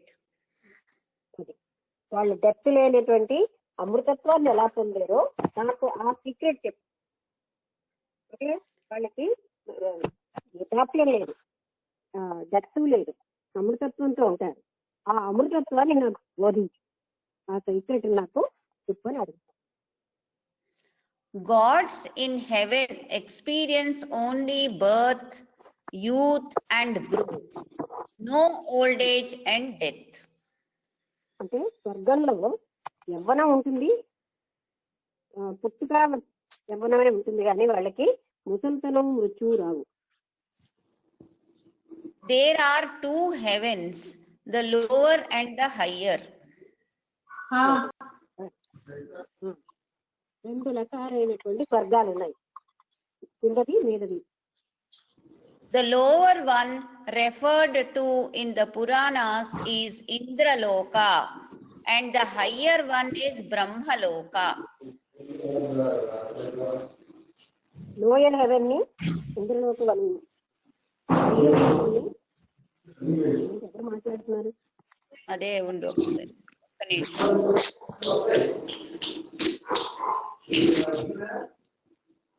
Pawan గారి ఇంట్లోనే. మేడం ఒకసారి పవన్ గారు మీరు అన్మ్యూట్ చేసుకోండి, ఎందుకంటే దీని తర్వాత టైం ఎలాగా అయిపోతుంది. మరి మరి చదవక్కర్లేదు మీరు. నీ పారాగ్రాఫ్ చదివిన తర్వాత నేను క్లోజ్ చేస్తాను. ఎన్ని మేడం పారాగ్రాఫ్లు చేసుకుంటున్నానండి. ఎన్ని శ్లోకాలు చదివి? ఆ? ఇంకా చదువుతున్నాను, నేను చదువుతాను, అయిపోయేసరికి టైం అయిపోతుంది కాబట్టి ఆవిడని అన్మ్యూట్. అంటే వసంతలత పర్ డే ఎన్నో వేయాలి? ఇవాళ 12 శ్లోకాలు అయ్యాయి లక్ష్మి. ఒక్క రోజులో? ఒక్క రోజులో కాదు, నిన్న 4 అయ్యాయి, ఇవాళ 5 నుంచి ఆవిడ మొదలు పెట్టారు. 5, 6, 7, 8, 9, 10, 11, 12, 8 శ్లోకాలు అయ్యాయి ఇవాళ. నేను ఈ పారాగ్రాఫ్ చదివేసి తర్వాత రేపు కంటిన్యూ చేద్దాం ఒక్కసారి, ఇది చేసిన తర్వాత. అదే the lower one referred to is Indraloka, the higher one is Brahmaloka.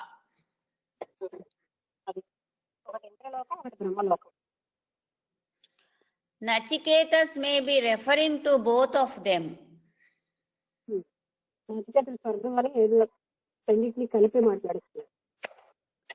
In the lower heaven is intense joy. It is like our world. అంటే కింద ఉన్న ఆ స్వర్గంలో, ఇంద్రలోక స్వర్గంలో బోల్డ్ సుఖము, శాంతి, సుఖం ఉంటుంది. మన ఈ ప్రపంచంలో ఉన్న సుఖాలలాగా అక్కడ సుఖాలు ఉంటాయి, ఆనందాలు ఉంటాయి. It is like our world, a counterpart to our desires, but there is no heat, cold, hunger, thirst, old age, disease, death, all of which are our sufferings here. ఎలాంటిదంటే మన కోరికలన్నీ తీర్చేటట్టు ఉంటుంది, కానీ అక్కడ చలి, వేడి, ఆకలి, దాహం, మన అలాంటి శీతోష్ణాలు గాని, ఆకలి దప్పులు గాని ఇక్కడ భూమి మీద ఉండే ఏ బాధలు అక్కడ ఉండవు. The individuals there are partaking of the glory of the realm. అక్కడ వాళ్ళు ఏంటంటే వ్యక్తులు ఆ కింగ్డమ్ లో ఉన్న వైభవాన్ని వాళ్ళు అనుభవిస్తూ ఉంటారు, పొందుతూ ఉంటారు. But from that heaven one has to come back. ఆ హెవెన్ నుంచి వాళ్ళు వచ్చి అది వెనక్కి. One may go there on account of having account of having done good deeds there. అంటే వాళ్ళు మంచి పనులు చేయడం వల్ల అక్కడికి వెళ్ళారు. But on exhaustion of their merits he returns. తన మంచి పనుల యొక్క ఫలితాలన్నీ అంతమైపోతే ఆయన వెనక్కి వచ్చేస్తాడు. The higher heaven or Brahmaloka is different in its nature. బ్రహ్మలోకం అన్నది అది వేరే రకం. It is identical with Hiranyagarbha. మనకి త్రిపుర రహస్యంలో కూడా బ్రహ్మలోకంలో వెళ్ళిన వాళ్ళు తిరిగి రారని చెప్పారు. దాన్ని హిరణ్య గర్భతో పోలుస్తుంది. And here one crosses over hunger and thirst. సరే, ఇది ఇక్కడ ఈ పారాగ్రాఫ్ ఇంకో నెక్స్ట్ పారాగ్రాఫ్ చదివితే ఇది అవుతుంది, ఇక చదివిదా వదిలేసేదా? 52 అయింది. 7:52 చదివితే 8 అయిపోతుందా? అయిపోతుంది. ఏం చేయమంటావు? చదివేసిదా అంటే ఆయన కోరిక మనకు అర్థమైపోయింది కదా. ఆయన కోరిక ఏంటంటే అటువంటి హెవెన్ లో తను తీసుకెళ్ళమని. అవునవును, కరెక్ట్. హిరణ్యగర్భం గురించే చెప్తున్నారు నెక్స్ట్ పారాగ్రాఫ్. అందుకని ఇందులో ఇప్పుడు మనకి ఏంటి తెలుస్తుందంటే నచికేతుడు ఏంటేంటి సాధారణంగా గురువు వెళ్ళగానే ఊహో వచ్చేవా అని ఎవడు కూడా ఆదరించరు. ఆదరణ లేక కాదు, ఆయనని పరీక్షిస్తారు. శిష్యుడు ఎటువంటి వాడు, ఎంత సహనం ఉంది, ఈయన ఎన్నిటికి నిలుస్తాడు, అంతగాని ఆయన గట్టిగా వెళితే అతన్ని ఎంతో బాగానే ఆదరిస్తాడు. ఆయన తెలుసుకోవాలని వచ్చాడు గనక యముడు గాని జనకుడు గాని అలా చేయడానికి కారణం. అది జరిగింది. తర్వాత ఆయన 3 రాత్రులు వెయిట్ చేశాక అప్పుడు మిగతా కోటియర్స్ అందరూ చెప్తారు ఇతను 3 రాత్రులే ఇక్కడ ఉన్నాడని. అప్పుడేమో నేను ఇలా ఉంచాను, భోజనం లేకుండా చేసినందుకు నన్ను క్షమించు అని ఆయన అడిగితే అప్పుడు నీకేం కావాలో 3 వరాలు కోరుకో అంటాడు. అప్పుడు మొదటి వరంగా ఆయన ఏం కోరాడంటే, నేను తిరిగి భూలోకంలోకి వెళ్ళేటప్పుడు నా తండ్రి నన్ను సామాన్యంగా అంటే చనిపోయిన వాడు వచ్చాడని చూడకుండా మొదట్లాగే పరిస్థితులు అలాగే ఉండాలి, అంటే ఆ వాతావరణం అలాగే ఉండాలి, అన్ని మారిపోకుండా అన్ని అలాగే ఉండేటట్టు అని అడుగుతాడు. తండ్రి కూడా తను సాధారణంగా ఆహ్వానించేటట్టు ఉండాలి ప్రేమగా అని. అదే రకంగా 2వ వరం ఏంటంటే స్వర్గ సుఖాలు, స్వర్గంలో ఎప్పుడు మృత్యు అనేది ఉండదు కదా, అలాంటి స్థితిని నాకు తీసుకెళ్ళమని చెప్తాడు. ఓల్డ్ ఏజ్ అనేది ఉండదు, ముసలితనం ఉండదు, మృత్యు ఉండదు, అక్కడికి అది కావాలంటాడు. ఓకే, మీరు ఎవరైనా మాట్లాడతారా? మేడం నమస్కారం అండి. నమస్కారం. మేడం, నచికేతుడు చిన్న పిల్లవాడైనా అంత జ్ఞాని కదా, స్వర్గం కావాలని ఎందుకు అడిగాడు మేడం? స్వర్గ సుఖాలు అడిగాడు కదా, అది మనం హైలైట్ చేయాలి. జ్ఞాని అంటే ఏంటి? ఆయన వృద్ధాప్యం లేనటువంటి, మృత్యువు లేనటువంటి ఆ స్వర్గం కావాలని అడిగాడు. అంటే భోగాలు కాదు, వృద్ధాప్యం లేకుండా ఉండాలని. అంటే చిరంజీవిగా ఉండిపోవాలన్నట్లు అండి. మృత్యువు లేకుండా ఉండాలి అనేది అడిగాడు. నెల పదం పెట్టిన పిలవాలి, అంటే మృత్యు అన్నదానికి పిలువబడకుండా ఉండేవారని కావాలని అడిగాడు. లక్ష్మి, నాకైతే అలా అర్థం కాలేదు. ఇక్కడ ఎలా ఉన్నదంటే యమధర్మరాజా, స్వర్గంలో జీవించే వారు అమరత్వాన్ని సంతరించుకుంటారు. అక్కడికి తీసుకుని పోగల యాగం గురించి నీకు తెలుసు. శ్రద్ధావంతుడనైనా నాకు ఆ యాగం గురించి తెలియచేయి అన్నాడు. అదే కదా, దీనిని అతను ఏ విధంగా ఉపయోగిస్తాడో మనకు తెలియదు. He wants to know that power what ever the Yama is containing. అదే అంటే ఈ యాగం చేయడం తన తండ్రి కోసం అడిగాడా మేడం? ఫస్ట్ ఏంటంటే తండ్రి కోసం అడిగాడు ఒక్కసారి. సెకండ్ ఏంటంటే అక్కడ మృత్యువు లేకుండా, ముసలితనం లేకుండా ఉండేటటువంటి ఆ ప్లేస్ కి వెళ్ళేటటువంటి ఫైర్ అన్నాడు. ఫైర్ అంటే అక్కడ యజ్ఞమో యాగమో అని అనుకోవాలి. అటువంటిది నాకు తెలియలేదు కదా అంటాడు. అది అడగడం కూడా తప్పు లేదు కదా, అంత చిన్న పిల్లవాడు మృత్యు లేని స్థితిని కోరుకున్నాడు కదా, అమరత్వం. తన కోసం కాకుండా, అంటే తండ్రి చేసేది సకామ యజ్ఞం కాబట్టి అది వద్దు, ఇది చేసేట్టు చేయాలని అడిగాడేమో అనుకుంటా. తిరిగి తన తండ్రి దగ్గరికి వెళ్ళేసరికి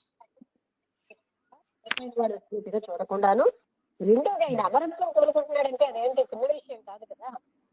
బ్రహ్మలోకంలో వాళ్ళు కూడా ముక్తిని పొందుతారు అక్కడ. అమరత్వం కోరితే అన్నా ముక్తి అన్నా ఒకటే కదా. ఒకటి. అది 2వ కోరిక. ఇంకా 3వ కోరిక తర్వాత చూద్దాం. ఇంతవరకు చెప్పండి ఇప్పుడు సీతాకుమార్ గారు. ఇదే మేడం, అదే అతను అంత పిల్లవాడు చిన్నతనమైన అంత జ్ఞాని అయి ఉండి ఇట్లా అడిగాడేంటి, స్వర్గ సుఖాల్లాగా అడుగుతున్నాడేంటి అని విషయం గొప్పదే కదండి. అది కదా, పిల్లవాడు చిన్నవాడు కనుకే, అంటే జ్ఞాని కనుకే తండ్రి తను సాధారణంగా ఆహ్వానించాలని స్థితి కావాలని అడుగుతున్నాడు కదా, అది చిన్న విషయమా? లక్ష్మి తన గురించి అడగలేదు. అతనికి ఈ వాంట్ ద స్కిల్, ఈ wants that Vidya, so that he may be giving to others.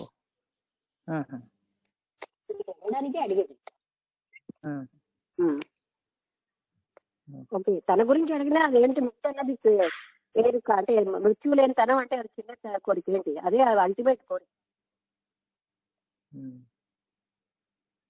అంటే ముక్తికి మరో రూపం అన్నట్లు. అంతే కదా. అమృతత్వం ఎప్పుడు వస్తుంది? బాడీ తను కాను అని ఆ స్థితి, ఆ కాన్షియస్నెస్ వచ్చినప్పుడే కదా. ఇంకా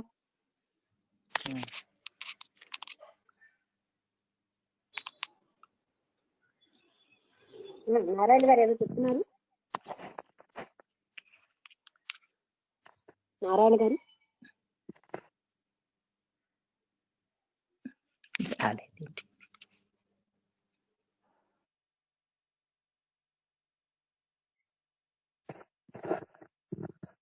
నమస్తే అమ్మా. నమస్కారం.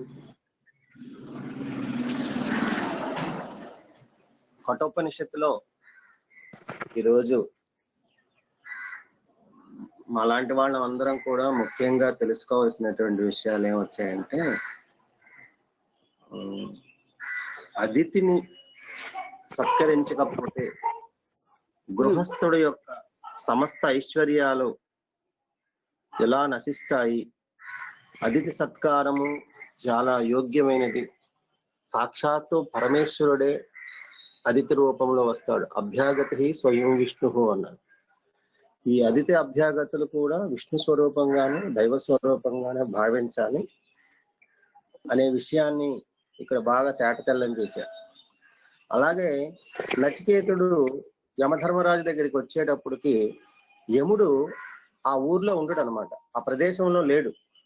3 రోజులు యమధర్మరాజుకి ఎప్పుడైతే ఆయన అపాయింట్మెంట్ దొరకలేదో, యమధర్మరాజు తాలూకు అపాయింట్మెంట్ దొరకలేదు, ఆ తాలూకా భటులందరూ కూడా ఆయన్ని అనేక విధాలుగా సఫరీలు చేయడానికి ప్రయత్నిస్తారు.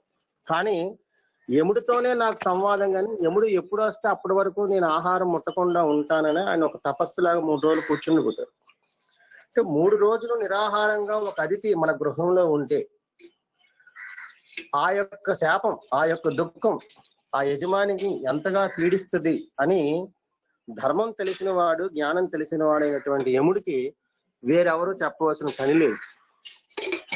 అలాగే ఎప్పుడైతే ఆయన అలాంటి పరిస్థితిని ఎదుర్కొన్నాడో దానికి రెమెడీగా 3 వరాలు ఇవ్వడానికి సంసిద్ధుడయ్యాడు.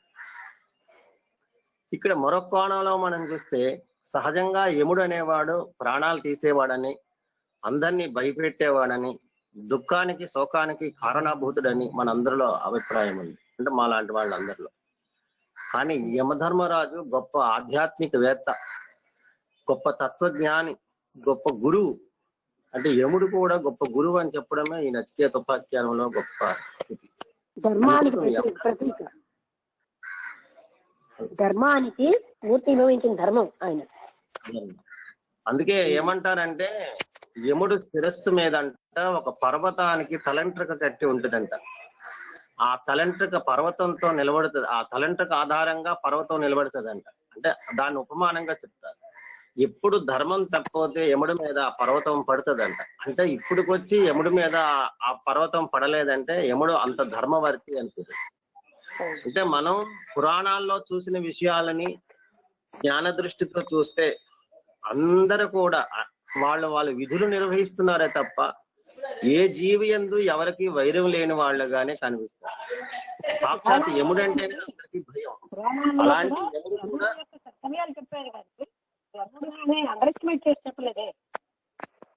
ఇక్కడ చెప్పలేదమ్మా. అంటే నేను మామూలుగా నేను తెలుసుకున్న విషయం చెప్తున్నాను. పురాణాల్లో కూడా అండర్స్టిమేట్ చేయలేదు.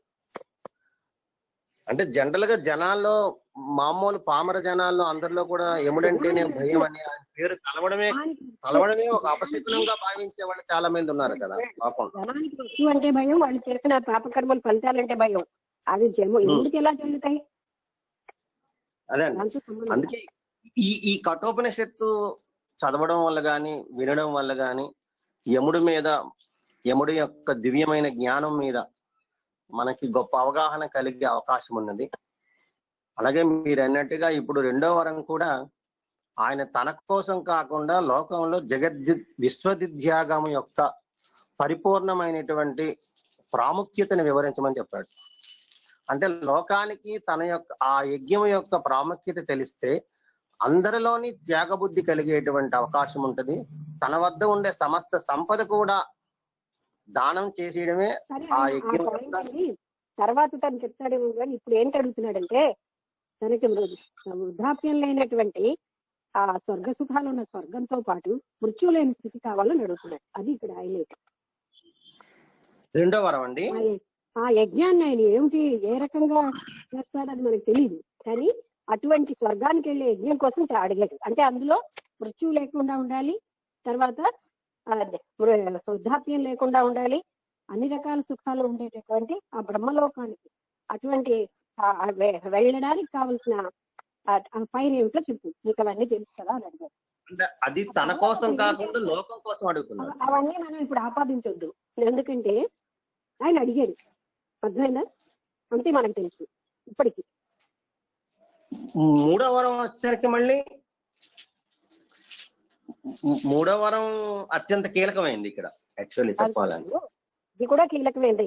ఇక్కడ రెండోది ఇలా అడిగాడు ఇంతే. తర్వాత అది అందరికీ చెప్తాడా లేదా ఇవన్నీ కాదు. అంటే అలాంటి యజ్ఞాలు చేసేస్తే వెళ్ళలేము. ఓకే, అంటే అది కాదు తన ఐడియా మాత్రం. ఇక్కడ అటువంటి యజ్ఞం ఏదో నాకు చెప్పు అంటే, ఎందుకని అక్కడికి వెళ్ళడానికి కావాల్సి యజ్ఞం ఏదో నాకు చెప్పు, నేను చేస్తాను. జ్ఞానం ఉంది, ఆ పర్టికులర్ యజ్ఞాన్ని చేస్తే అక్కడికి వెళ్తానని ఆ భావంతో అడిగాడు. అంతవరకు ఇక్కడ ఇచ్చారు, అంతేనా? అవునమ్మా.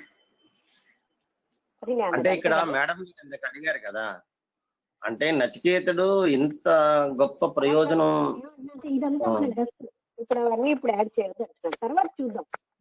ఇప్పటి వరకు ఉన్న దాని మీద మనం చూద్దాం. అంటే whether he wants to give to the world or he wants to attain that place where there is no death, అది మనం చూద్దాం. మృత్యుకు అతీతంగా వెళ్ళదలుచుకున్నాడా ఏమిటి అన్నది తర్వాత. అంటేనే ఇప్పటి వరకు ఉన్నదే మనం మాట్లాడదాం. అంటే why should we attribute all those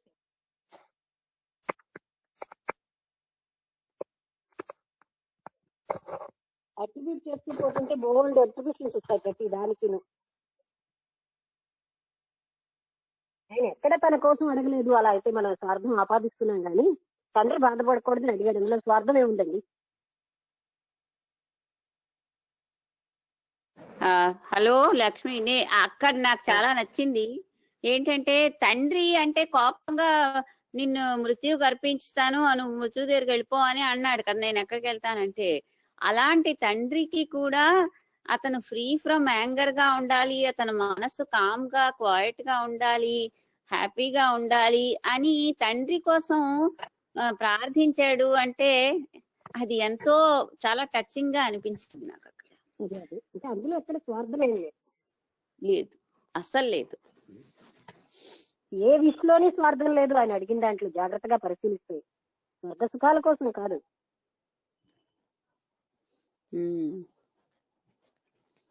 అది బాగున్నది, నచ్చింది మేడం. తండ్రి కూడా తర్వాత తెలుగులో ఉంటుంది ఏంటంటే దుఃఖిస్తాడు మేడం, తర్వాత విచారిస్తాడు, అయ్యో ఇలా చెప్పానా ఆ విసుగులో. తండ్రి దుఃఖిస్తాడు కదా, ఏ తండ్రి అయినా, అది పెద్ద విషయం కాదు. ఏమంటారు? తండ్రి అసలే తనకేమో మరి కొడుకు బాధపడ్డారు. Yes madam. అది ఇప్పుడు మేము కాదు, కానీ అంటే తను వెళ్ళిపోయిన తర్వాత మళ్ళీ తిరిగి వచ్చాక తండ్రి ఏ బాధ పడకుండా శాంతిగా ఉండాలని కోరడం కూడా అది ఒక నిష్కామంగా కోరినట్టే లెక్క. తన కోసం ఏం కోరలేదు.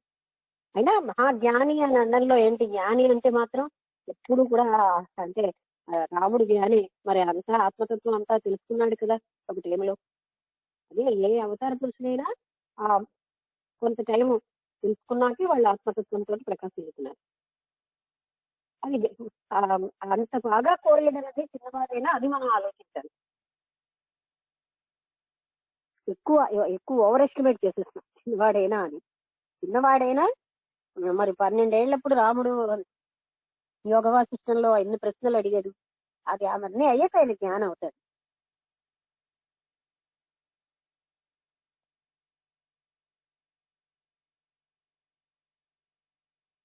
ఆ ప్రశ్నలు మనం అందరికీ 60 ఏళ్ళు అది అక్కడ పాయింట్. చిన్నప్పుడు రాముల వారు అలాంటి ప్రశ్నలు అడిగారు. చిన్నప్పుడు అంతకంటే చిన్న వయసులోనే నచికేతుడు యముడి దగ్గరికి వెళ్ళడం, ఆయనతో ప్రశ్నించడం, అటువంటివి కోరడం, చిన్న విషయం కాదు. అంటే నేనేంటంటానంటే మనం ఇప్పటి నుంచి గస్ వర్క్ చేయొద్దని నేను అంటున్నాను తప్ప మనం ఉన్న దాని మీద మాట్లాడాలి అంటున్నాను.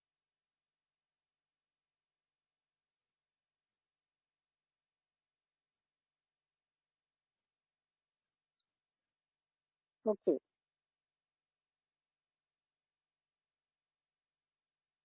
నాగేశ్వరరావు గారు చెప్పండి. ఆ ఒక్క పాయింట్ మాత్రం గస్ వర్క్ వద్దన్నాను.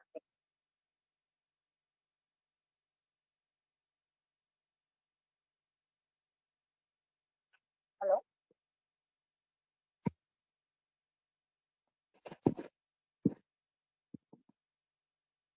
చెప్పండి నాగేశ్వరరావు గారు.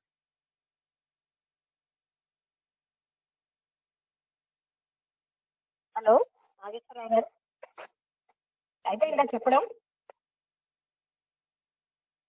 అతను ఆఫ్లైన్ లో ఉన్నారు.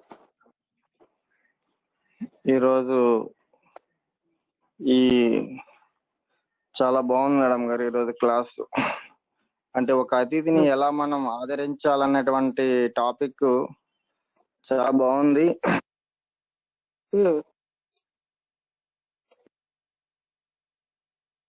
మన కోసం కాదు, అంటే అతన్ని ఉద్ధరించడానికి మనం అనుకుంటున్నాం కదా, అది మనకే బెనిఫిట్ అన్నమాట.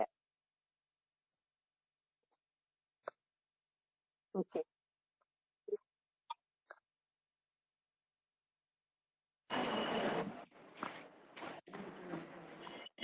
చెప్పండి నారాయణ గారు. ఆ, అంటే అతిథి అభాగ్యుల్ని ఎలా మనం సత్కరించాలి అంటే వాళ్ళని ఎలా మనం ఒక సాక్షాత్తు ఒక శివుడు లేదా విష్ణువు మన దగ్గరికి వచ్చారనేటువంటి భావంతో మనం ఉన్నప్పుడు అది ఎలా ఉంటుంది అన్నది మనం ఇందులో బాగా చూపించారు మేడం గారు.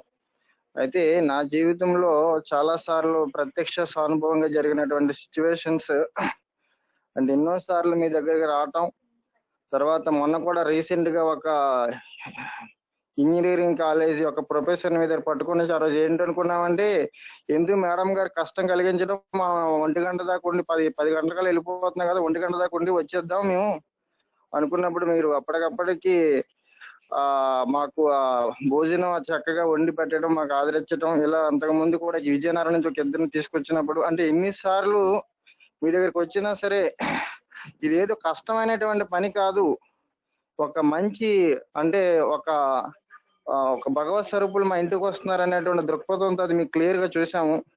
అలాగే మీ విజయవాడ ఆంజనేయమూర్తి గారు నేను సరే మేము ఏం చేస్తాం సరే అంటే విజయవాడలో వెళ్ళినప్పుడు అక్కడ ఆత్మ సమయం 6వ అధ్యాయం గురించి చర్చించుకుని వెళ్తున్నాం. తర్వాత సడన్ గా ఆంజనేయమూర్తికి విఠల బాబా గారు వచ్చారు, ఇక్కడ దగ్గరలో ఏలూరు దగ్గరలో జరుగుతున్నాయి దగ్గరికి వెళ్దాం అని చెప్పేసి అంటే ఆయన చూసుకుని వద్దామంటే సడన్ మీరు కారు ఎక్కండి అని చెప్పేసి నా కారుకి మమ్మల్ని పట్టుకుని వెళ్ళారు.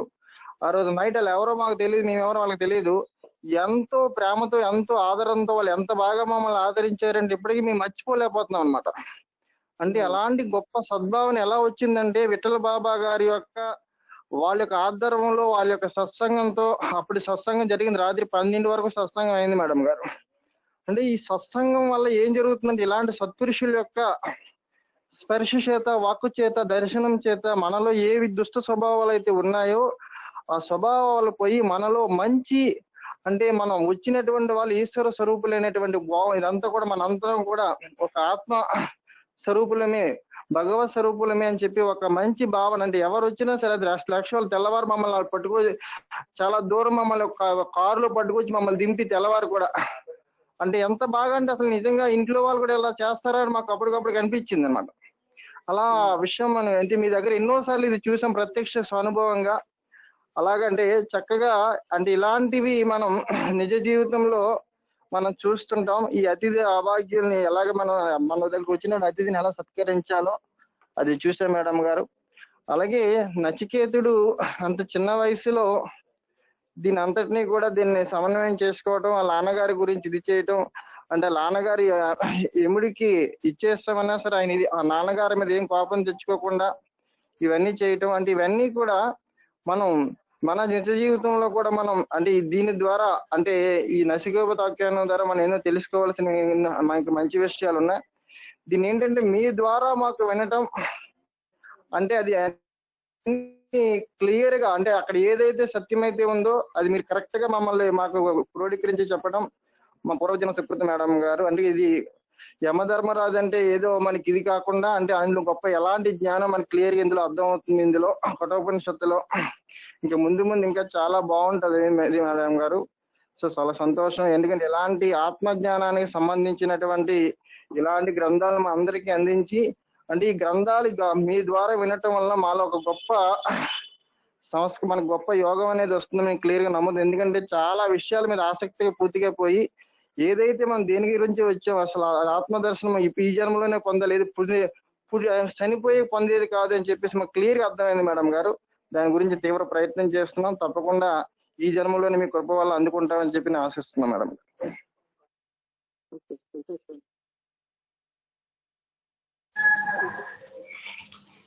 నమస్తే మేడం. అంటే ఇప్పుడు ఈ పుస్తకాలు అంటే ఆత్మవిద్యకు సంబంధించిన పుస్తకాలు మీ ద్వారా వినడం అనేది చాలా అద్భుతమైన అవకాశం మాకు.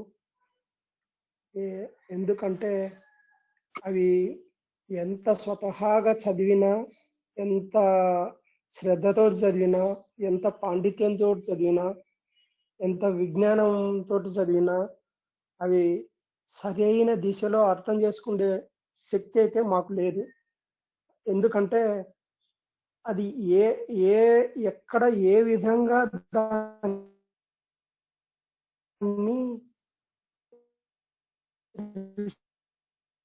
రిసీవ్ చేసుకోవాలి అంటే ఒక అర్థం కానీ ఒక పరమార్థం కానీ. ఇప్పుడు ఫర్ ఎగ్జాంపుల్ ఈ స్వర్గ సుఖాలు విషయంలోనే జరిగిన చర్చ విషయంలోనే ఉంది. అది అంటే మాకు వచ్చే ఒక భావన ఎలాంటిది అంటే ఫర్ ఎగ్జాంపుల్ ఒక క్వశ్చన్ మేము అడిగామనుకోండి, ఈ స్వర్గ సుఖాలు ఆయన స్వార్థం కోసమే అని సీతాకుమారి మేడం అడిగింది. అట్లానా అని అడిగితే దానికోసం మీరు చెప్పిన విషయాలు అంటే ఒకవేళ మేము మీ ఆధ్వర్యంలో లేకోకుండా మా సొంతంగా ఒక పుస్తకం ఇప్పుడు ఈ కఠోపనిషత్తుని చదివితే ఎంత అనర్థాలు వస్తాయి అనేది మాకు ఇప్పుడు అర్థమవుతుంది. ఎందుకు అంటే దాన్ని సరైన దిశలో సరైన విధంగా అర్థం చేసుకోకపోతే అంటే ఒక 300 పేజీల్లో ఉండే ఒక తత్వాన్ని ఒక్క పేజీలో మిస్అండర్స్టాండింగ్ చేసుకున్నా కూడా, ఒక పేజీలో సంబంధించి ఒక శ్లోకానికి సంబంధించిన విషయంలో కూడా మిస్అండర్స్టాండింగ్ చేసుకుంటే కూడా ఆ మొత్తం ప్రయోజనం అనేది చాలా దెబ్బతింటుంది. అలా కాకుండా ప్రతి ఒక్క శ్లోకాన్ని, ప్రతి ఒక్క పదాన్ని, ప్రతి ఒక్క అక్షరాన్ని మీరు వివరిస్తూ ఎలా అర్థం చేసుకోవాలనో మాకు చెప్పుతూ, ఇంకొకటి ఏంటంటే దేనికి ప్రయారిటీ ఇవ్వాలి, దేనికి ప్రయారిటీ ఇవ్వకూడదు అంటే మా ఆలోచన విధానం ఒకవేళ మేము ఫలానది ఇట్లా అనే ఒక కంక్లూజన్కి వచ్చేసి మేము చెప్పినప్పుడు మీరు అలా కాదు, ఇది నిజమైన వాస్తవమైన విధానము అని చెప్పేసి మీరు మాకు చెప్తున్నారు కదా. అది చాలా అద్భుతమైన విషయం. కాకపోతే ఏంటంటే ఇప్పుడు ఒక విషయం గురించి నాకు తెలిసిన ఒక విజ్ఞానం కానీ, నాకు తెలిసిన ఆలోచన కానీ నేను చెప్పేటప్పుడు మీరు దాన్ని ఖండించారంటే నాలో ఉండే అహం అనేది ఏదైతే ఉందో అది ఒప్పుకోక కొంచెం నొప్పి పడుతుంది. అయితే నిజమైన విజ్ఞానం మీద జిజ్ఞాస లేకపోతే ముక్తి పదంలో మీద ఆసక్తి ఏదైనా ఉంటే మీ యొక్క ఖండనను మేము అద్భుతంగా అంటే ఒక జ్ఞానానికి సోపానంగా తీసుకొని ఆనందంగా స్వీకరించగలిగే పరిస్థితి మాకు వచ్చింది. అంటే మాలో ఉండే అహం కరిగిపోవాలి. అట్లా అహం కరిగించుకోవడానికే ఇక్కడ జరిగే సాధన. ఏదైతే అహం ఉందో అది మొత్తం కరిగిపోవడానికి జరిగే సాధననే ఇక్కడ మీ దగ్గర మేము పొందుతున్నాము. ఆ సాధనను ఎందుకంటే ఒకవేళ అపార్థం చేసుకొని ఒక మిస్అండర్స్టాండింగ్ చేసుకొని ఒక విషయంలో అలా అంటే నొప్పి పడడం కానీ లేకపోతే బాధపడడం కానీ చేసుకుంటే అది మాకే నష్టం. అది మాత్రం 100% గ్యారంటీ. దాన్ని తోసిపుచ్చి మీ యొక్క గురుత్వాన్ని అంగీకరించి మీ యొక్క బోధను అంటే పాజిటివ్ గా తీసుకుంటూ ముందుకెళ్తే మాకు జరిగే ప్రయోజనాలు చాలా ఉన్నాయి. అది చెప్పలేనంత ప్రయోజనాలు ఉన్నాయి. మిమ్మల్ని మీ బోధను అంటే యాజ్ ఇట్ ఈజ్ గా రిసీవ్ చేసుకుంటూ దాన్ని అర్థం చేసుకోవడానికి ప్రయత్నం చేస్తూ ముందుకెళ్తే ఎంత అద్భుతమైన ప్రయోజనాలు దొరుకుతాయో అవన్నీ మనం ఊహించలేము. అందుకే అంటే మీరు ఎక్కడ అంటే ఎవరిని ఎక్కడ హెచ్చరించాలనో, ఎవరికి ఎక్కడ బోధించాలనో, ఎవరికి ఎక్కడ సరిదిద్దాలనో అవన్నీ చేసుకుంటూ నిర్మోహమాటంగా నిష్కర్షగా ఖండించడం కానీ చెప్పడం కానీ ఇవన్నీ చాలా అద్భుతమైన విషయాలు. వీటి కోసం మేము మా అహాన్ని ఎక్కడ అహం ఉందనేది ఎక్కడైతే మీరు ఖండిస్తున్నారో అక్కడ మేము ఒకటి గ్రహించాల్సి వస్తుంది.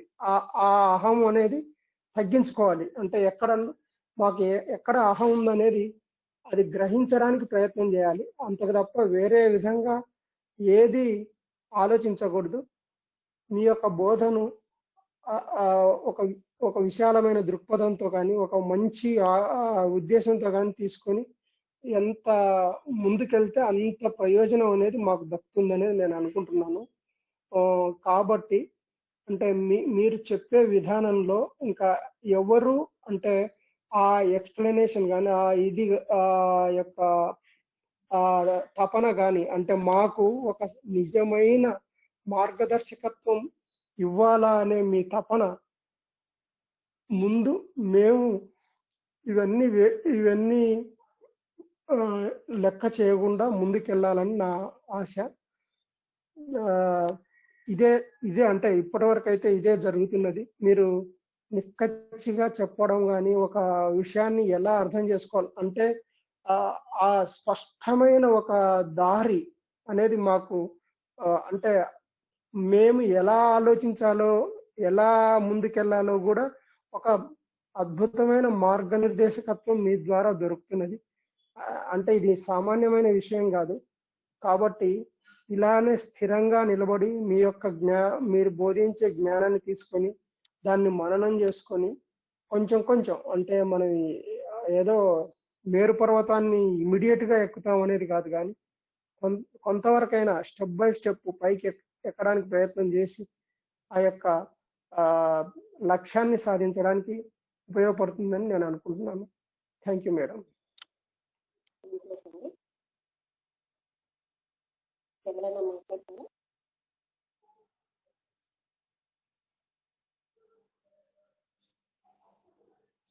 ఎవరికి ఎలాంటిది అర్థమైనా 2 వాక్యాల్లో చెప్పచ్చు.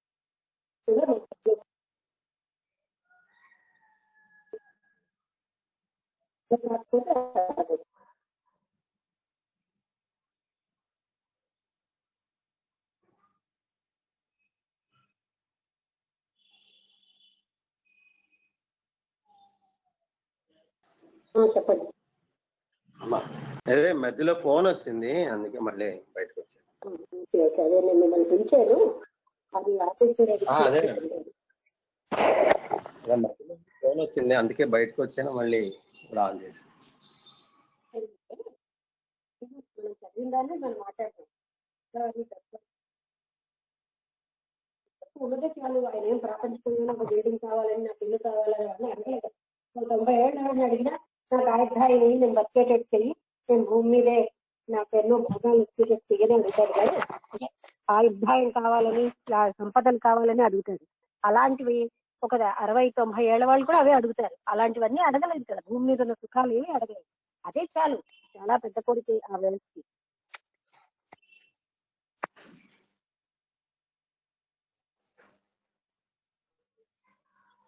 అప్పుడు మా ఫాదర్ సిస్టర్ ఉన్నారు, ఆవిడ మంచి అడ్డ పెడుతుంది. ఆవిడ ఎప్పుడైనా ఎవరైనా మంచి ఉంటే అన్ని మంచి గుణాలు అక్కడ ఆపాదిస్తుంది. అలా మనం తీయకూడదు. ఎందుకంటే నేను ఎందుకు ఆ ధోరణి వదిలి ఆ ఒక్కటే చూడు మిగతావన్నీ ఉన్నాయో లేవు అంటారు. ఆ ఒక్క గుణం ఉంది, మరో గుణం ఉంటే ఉంటుంది లేకపోతే లేదు. అన్ని గుణాలు మంచి ఉండాలి, ఒక మంచి గుణం ఉంటే. అలాగా ఒక పాయింట్ లో ఆయన చెప్పినాడు, అంతవరకే ఉంచాలి మనం. తర్వాత వస్తే విషయం చదువుకుందాం, ఇప్పుడు మాత్రం ఇంతవరకే ఉంది అన్నది నేను చెప్పాను తప్ప మిగతా మీరు బాగా చెప్పారు.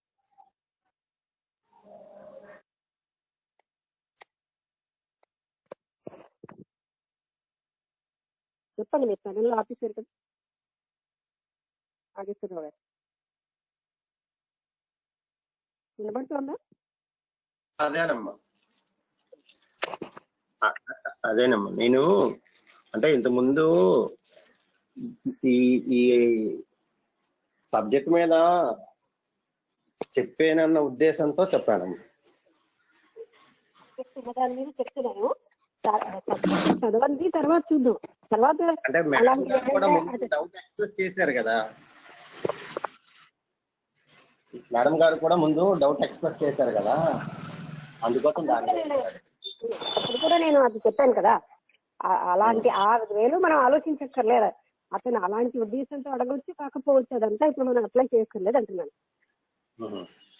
డౌట్ ఎక్స్ప్రెస్ రేపు మూడో వారం వచ్చిన తర్వాత కంప్లీట్ అవుతుంది ఈ వెర్షన్. ఏంటండి? మూడో వారం రేపు వచ్చిన తర్వాత కంప్లీట్ అవుతుంది.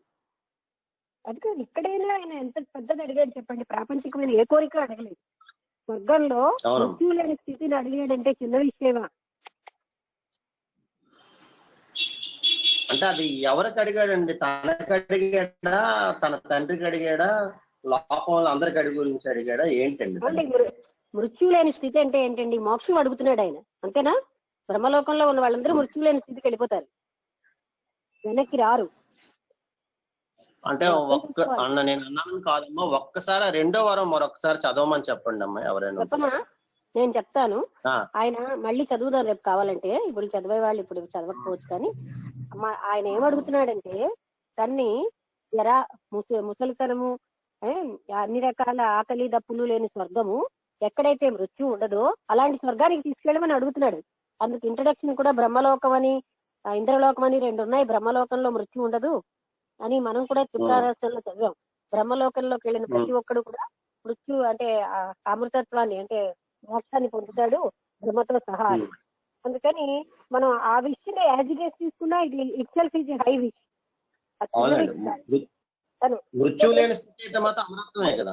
ఒకసారి వినండి, ఇప్పుడు మన ఎవరైనా అడిగారు అనుకోండి, వీళ్ళకి చెయ్యి, మా వాళ్ళకి ఇలా ఇయ్యి, వాళ్ళకి ఇది, అదే అడుగుతాం. ఆయన ప్రాపంచికమైన ఒక్క కోరిక కోరలేదు. అదే కదా మనం ఇక్కడ గొప్పగా తీసుకోవాల్సింది. ఈ సంపదలు ఈ భోగాలు ఎక్కడ అడగట్లేదు ఆయన అంత చిన్న వయసులో.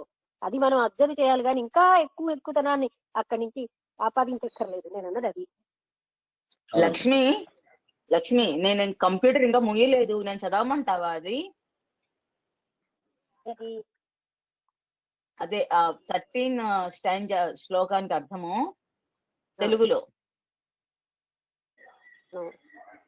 చదవడంలో ఏంటంటే అదే కదా ఇక్కడ చెప్పారు, అంతకంటే అతిగా చెప్పలేదు కదా. ఏంటంటే స్వర్గంలో మృత్యువుడు అంటే మురుసులతనం ఉండదు, ఆకలి దప్పులు ఉండవు, తర్వాత మృత్యు కూడా ఉండదు. అటువంటి స్థితికి నన్ను తీసుకెళ్ళు. దానికి ఏ రకమైన హోమమో యజ్ఞమో లేకపోతే ఫైర్, అసలు అక్కడ వాడిన వర్డ్ ఫైర్ అని, అంటే అదే ఏం చెయ్యాలో అది నాకు నేర్పని అడిగేది. ఎందుకంటే ఏ ప్రక్రియ ద్వారా నేను వెళ్ళాలో, నన్ను తీసుకెళ్ళిపో అని బ్లైండ్ గా అడగలేదు. ఏ ప్రక్రియ నేను చేస్తే అక్కడికి వెళ్ళగలను అది నేర్పన్నాడు.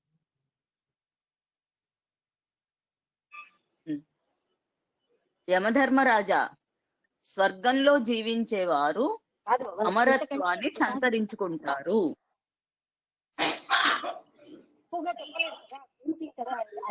వెరీ క్లీన్లీ అక్కడ ఏం చెప్పారు నేను చదవడానికి వద్దంటున్నా. అదే కదా, ఎందుకంటే ఇంతకంటే ఏమైనా ఎక్స్ట్రా పాయింట్ చెప్తే చదువు. అదే కదా చెప్పారు అక్కడ.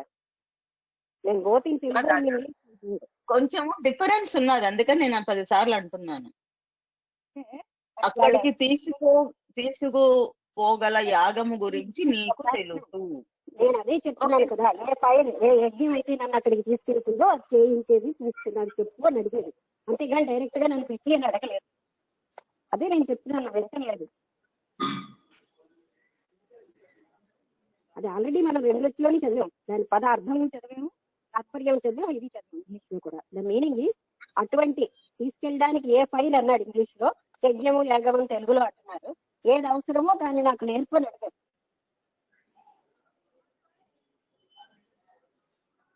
విన్నారా నాగేశ్వరరావు గారు? విన్నానమ్మా, విన్నాను. ఆ ఫైల్ నేర్పంటే ఆ ఫైల్ నేను అందరికీ ఇస్తాను, అందుకే నువ్వు నాకు అన్న భావనలు ఎందుకు మనం ఇప్పుడు తర్వాత చూస్తున్నాం అవన్నీ. మంచిది కదా. ఆత్మలోనే కాదు అడగడంలో కూడా ఏం చిన్నది అడిగాడా? ప్రాపంచికమైన ఏ కోరిక అడగలేదే. అది మనం ఆలోచించాలి. మనం అయితే అవన్నీ అడుగుతాంగా. అంత చిన్నవాడేమిటి స్వర్గలోకం కోసమైనా, అది కూడా స్వర్గ సుఖాలు ఉన్నదే కాకుండా ఆ మృత్యు లేని స్థితి ఎక్కడో దాన్ని తీసుకెళ్ళని అడిగాడు. అంటే ఆయన విడదీసినట్టుగా కేవలంగా సుఖాలు అనుభవించడమే కాకుండా మృత్యు లేని స్థితి ఉన్న స్వర్గానికి అలాంటివన్నీ అడుగుతున్నాడంటే పోనీ స్వర్గ సుఖాలు అడిగేది అనుకో, అది కూడా అయ్యేదని అడుగుతుంది. ఈ ప్రపంచంలో వాటిని అడగట్లేదా? మనమేమో ఇంద్రియాలతో ఈ ప్రపంచాన్నే చూస్తున్నాం, దాన్నే అడుగుతాం. అది కూడా అతీతంగా ఆయన అడిగాడు. అది అంత చిన్న బాలుడై ఉండి ప్రాపంచిక విషయాలకి లొంగిపోకుండా ఆయన అటువంటివి అడుగుతున్నాడు అన్నది మనం అక్కడ చాలా వేసి. తర్వాత దాంట్లో మూడో దాంట్లో డైరెక్ట్ గా అడిగిన దానికి ఈ ఉపనిషత్తు దాంట్లోనే టచ్ చేస్తాడు ఆ విషయం.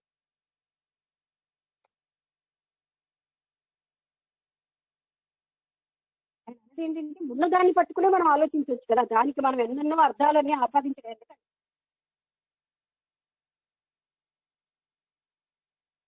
ఓకే, నమస్తే అమ్మా.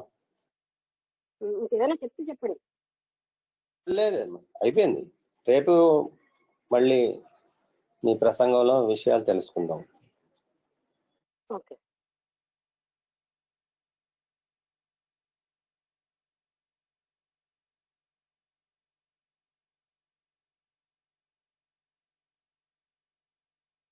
యజ్ఞ యాగాదులతోటే అటువంటి రిచువల్స్ తోటే అవన్నీ పొందుతాం అన్నది పర్ఫెక్ట్ గా తెలుసు. ఇప్పుడు వాళ్ళకి ఆ జ్ఞానం లేదు, అడిగాడు ఆయన.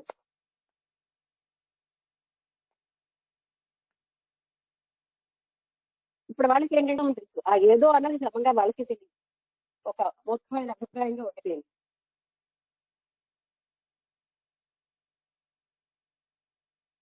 ఓకే, అందరికీ నమస్కారం. చూద్దాం.